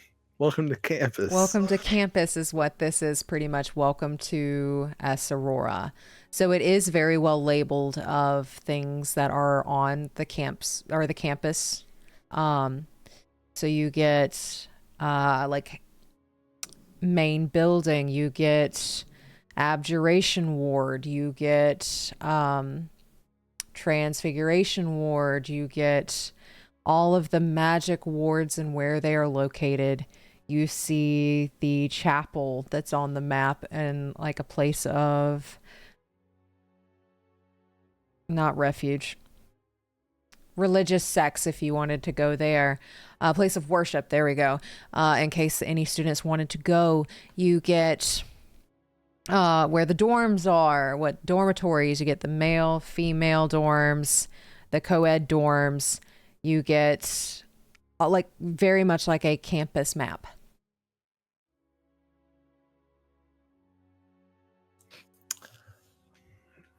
Okay. Good to know. A lot of good information on there. Is there a lower level indicated or marked?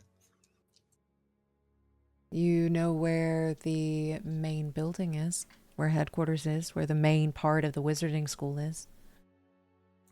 But I mean, like, with CPAIR sort of riddle thing, it mentioned underground. I'm sure that's not marked on there anywhere. That is not marked Come on to the this map. secret underground dungeon. Yeah, no. Come see your- The main building is for administration, though. It's not where potions class is in the dungeon. I mean, you can look and find out. Friedrich wouldn't know that, so I guess we'll see. Well, this could really help us, I think, now that we know the layout, where or what each section was for. Yeah, I mean, especially these things are inside. We don't want to be stumbling around. Yeah. I really hope they're not inside. Me neither, but I can't think of a good reason why they wouldn't be unless it's sealed off somehow. Yeah. But, I mean, we dispatched them fairly, I won't say did. easily, but we did it. It did take a lot of energy, though. Yeah, I'd never... That psychic energy there, that was impressive. I've never done that myself until today. Yeah, I mean, I just took a page from your book. Not your Librum. I didn't touch it. I'm kind of scared to touch it. For your own good, I'm scared to touch it too. So yeah, it's, there are ways to learn spells that don't involve this monstrosity. But yeah, it takes a lot of energy. Yeah. So hopefully I'll try to be a little bit quieter too. It sort of snuck up on me. I tend to daydream. It's okay. We lived, and that's all that matters. Exactly. So I guess I'd mount back up. Yeah. And try to get our bearings. See if we see the building anywhere now that we started seeing streets. Now that you started seeing streets, roll me a perception check. Both of us? If you would like. 14. Dirty 20. 14, you're kind of like grossed out by what you're looking at with these things. What were they doing with a welcome to campus map? But with a dirty 20, it's barely visible from where you are, but you can kind of see a tall tower reaching towards the sky.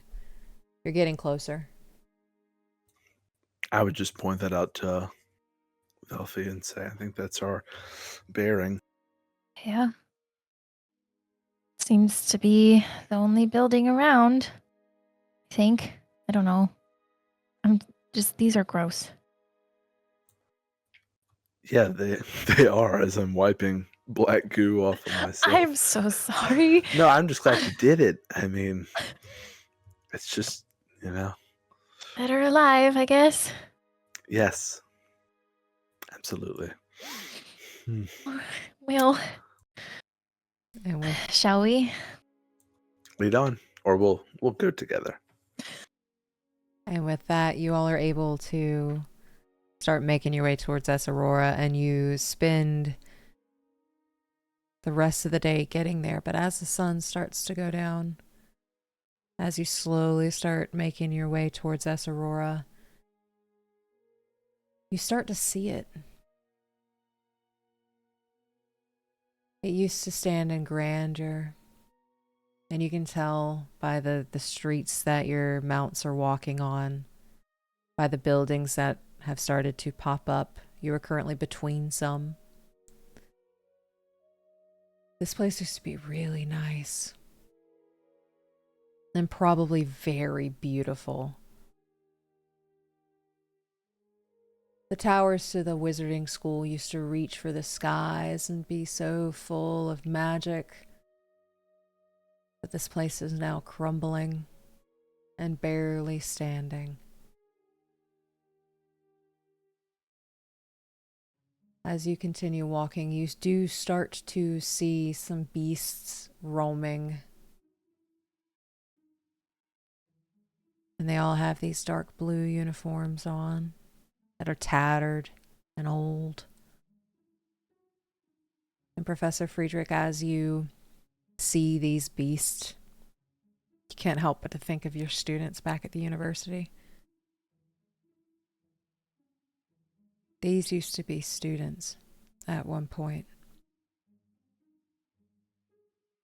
Probably just making their way to class like your students do every day. Or used to. And the sun is getting lower and lower. What are you doing? So, how far away from the building are we? Like, could we make it today, or should we think about? Y'all are in between some buildings now. This is think of like a state university. The grounds are spread out. Okay. And with the grounds being spread out, y'all are on the outskirts of campus. So there are buildings next to you, and there are some beasts nearby, but they don't seem to be paying you too much too much attention at the moment.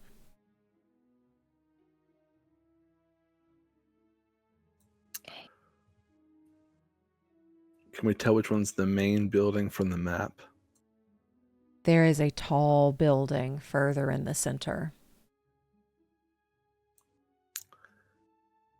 Should we try to get inside before nightfall? I think that might be best. Otherwise, we hunker down in one of these little buildings for the night. That's not a bad idea either, because we don't know what we'll face when we get there. Do the buildings look to be in... Are they still standing? Are they crumbling? They're still standing, but they are crumbling with age, as no one's taking care of this place. They're structurally sound enough for you to stay in, though.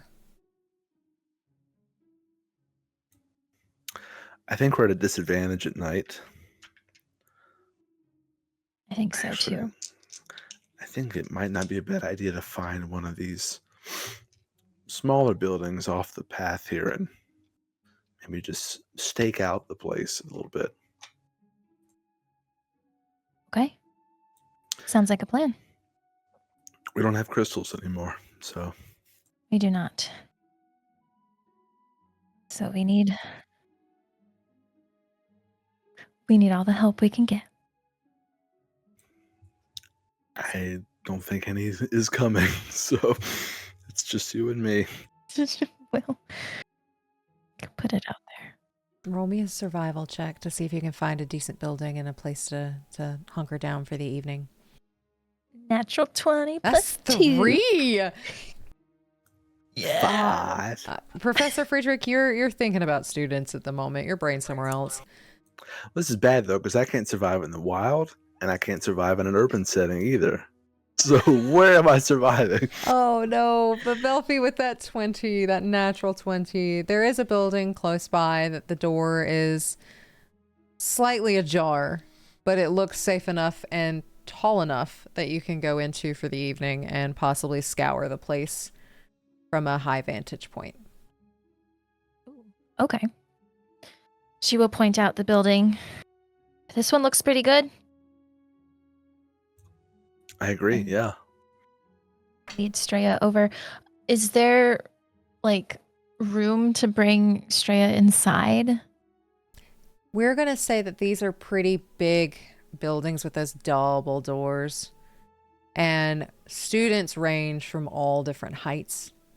So they're pretty large and they're pretty tall. I'd say a horse can go through. Okay. Cool. So Velphie will start heading that way and jump off the horse, try to open the doors big enough for Straya and the professor to get in. And you all are able to do so as you go in. And this building looks like it's just been ransacked. You can tell it was pretty and well managed and maintained at one point, but it's just not anymore. As you all get in and you're able to kind of close the door behind you, it doesn't seem like anything is in here. It seems like this will be a safe place for this evening with that natural 20 survival check.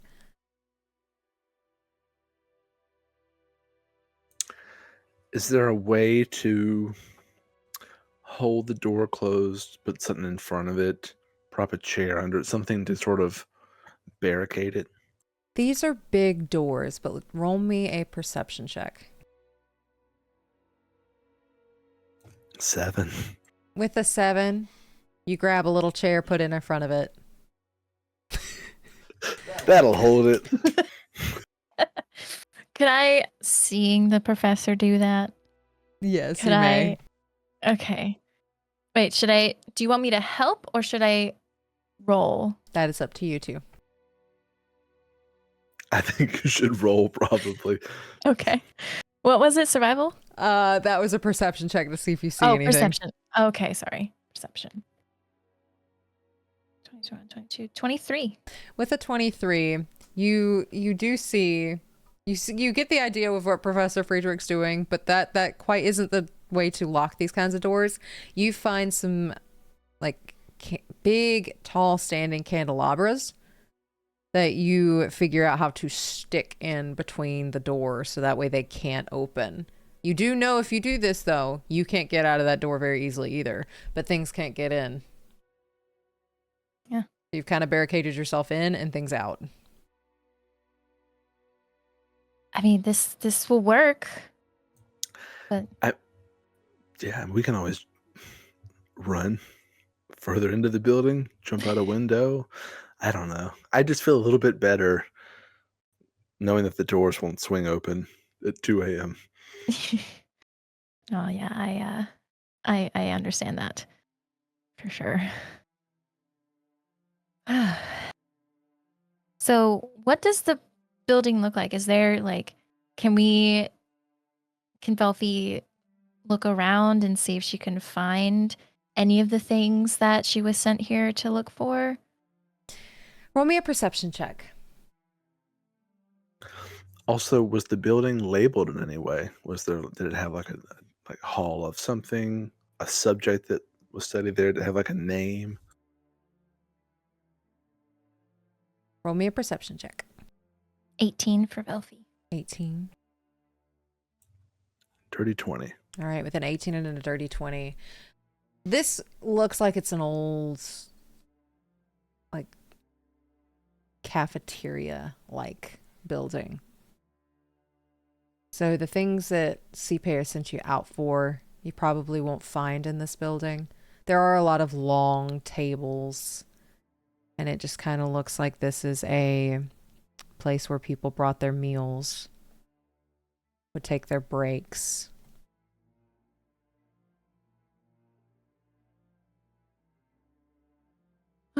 Well, doesn't look like we'll find anything that we're looking for in here.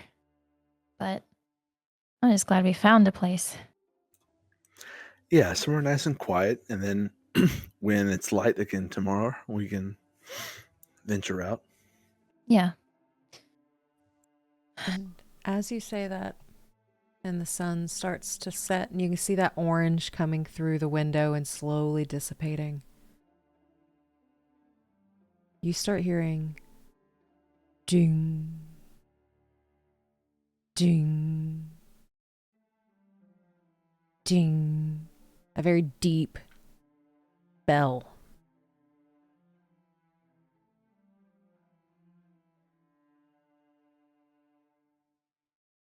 In which direction? It sounds like it's coming from the center of Esarora. Okay. I hope that's a clock tower. But it's still concerning even if it is.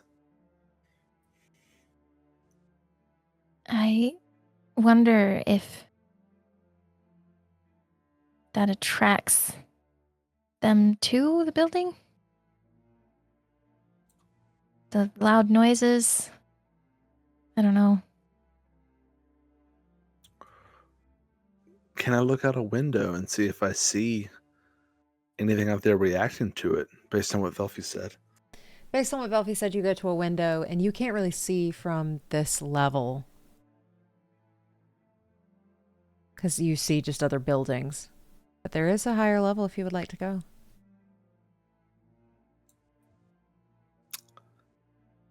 Sure. There is a staircase off in the far back right-hand corner that allows you to go up. And it's a spiraling little staircase that leads to like this little tower with a window that you can see out of.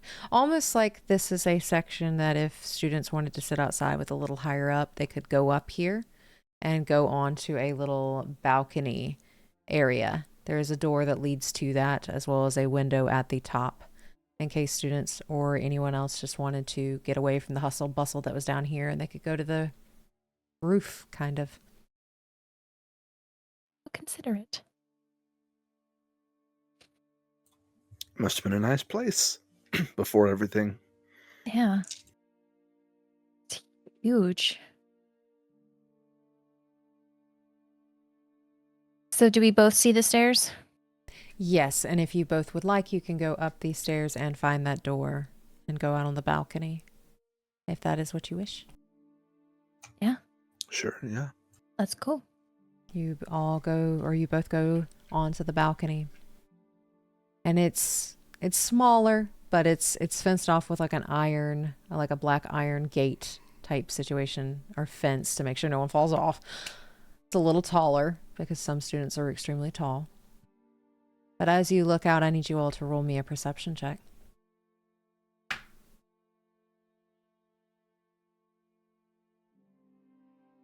Six. 21. With a 6. With the 6, you know where the bell is coming from, and there is this clock-like tower. And it's skeleton clock.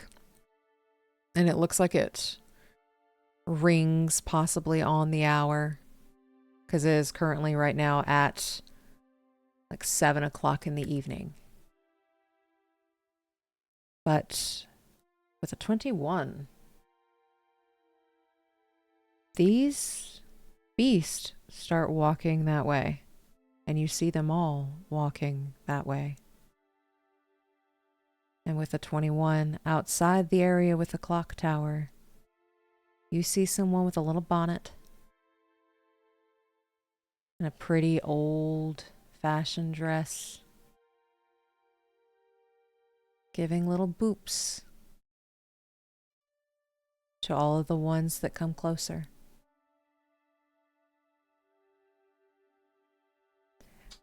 And with this routine-like ideal personality, they all go into that building. All of the beasts, all of these monstrosities, They get their little boops and they go inside.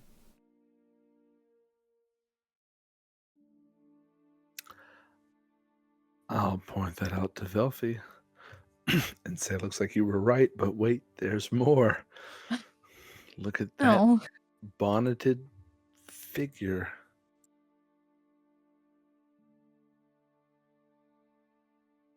It's like she's welcoming them. she's not being attacked. They're not acting aggressive towards her like they did us. I wonder why. I don't know, but if they're friendly to her and hostile to us, my concern is she will be hostile to us. But I don't know for certain. I mean, you pointed her out to me. Yeah, as best as I could. I don't know if DM and Velphie would still be able to see it, but I would point it out. If it's pointed Okay. out to you, you see it. Well, she looks nice. So maybe, I mean, she seems like a being that can be reasoned with. So perhaps there's a chance. But we'd have to get to her. Yeah, I have sort of a theory based on seeing this. I don't have to sleep as long. I plan to get up before sunrise and see if maybe she lets them out in the morning. And if that's true, I think we'll want to go in during the day when they're not inside. Yeah. Sounds like a good plan. If it's right, we'll see. Yeah. When checking the map from earlier, the place that they are in is the chapel. So not the main building. Oh, so not the main hall, it's the chapel. Well, I said I never was much into the gods, so I'm fine not going there. My God, I don't know how my God feels about me, so I'm a little scared. Is your god one to... Are there chapels or temples built to honor Ogma? I'm not sure. Siper mentioned a couple people that do follow Ogma as well. But he just kind of just came to me. There wasn't really I wasn't at a temple or looking, really. I guess, I don't know, just my soul looked delicious enough that he decided to make an appearance. Gods sound difficult to understand. And the temples and things, those are just what people build. The god may not care much about it. It's true. So they all go in the chapel. So that changes the idea then. Maybe going in while they're all occupied with that is not a bad idea. I wonder how long we'll have. Yeah, I mean, in theory, we could go now.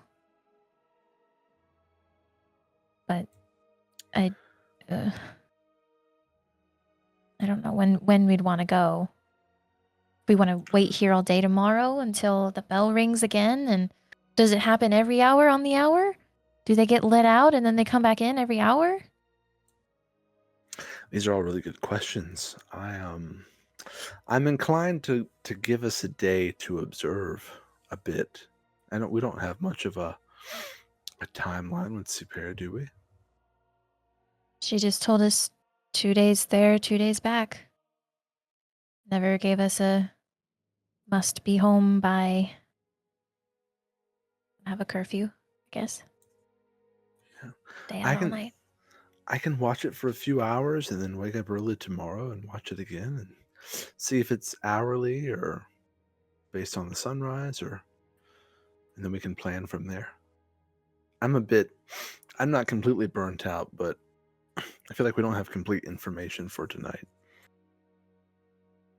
Yeah. I agree. So then Velphie will turn around and descend the stairs and head back to the main floor. And as you all have that conversation, Velphie descends down the stairs, Professor Friedrich on lookout, and this creepy lady booping all the things you all know as monsters. Doesn't seem like they are to her. That is where we're going to call tonight's session. Thank you so much for watching Session 28 of the Order of Narvosc. Session 29 will be out on November 22nd. Please make sure to check out our players' social media accounts. They are linked in the description below. They are wonderful and they deserve your support. If you're interested in any kind of merch, also check the description below to find the shop link. And lastly, if this is the kind of content you enjoy, please press that like button, subscribe, ring that bell. That way you get notified when episode 29 comes out. Be the light that drives out the darkness, adventurer. We'll see you soon.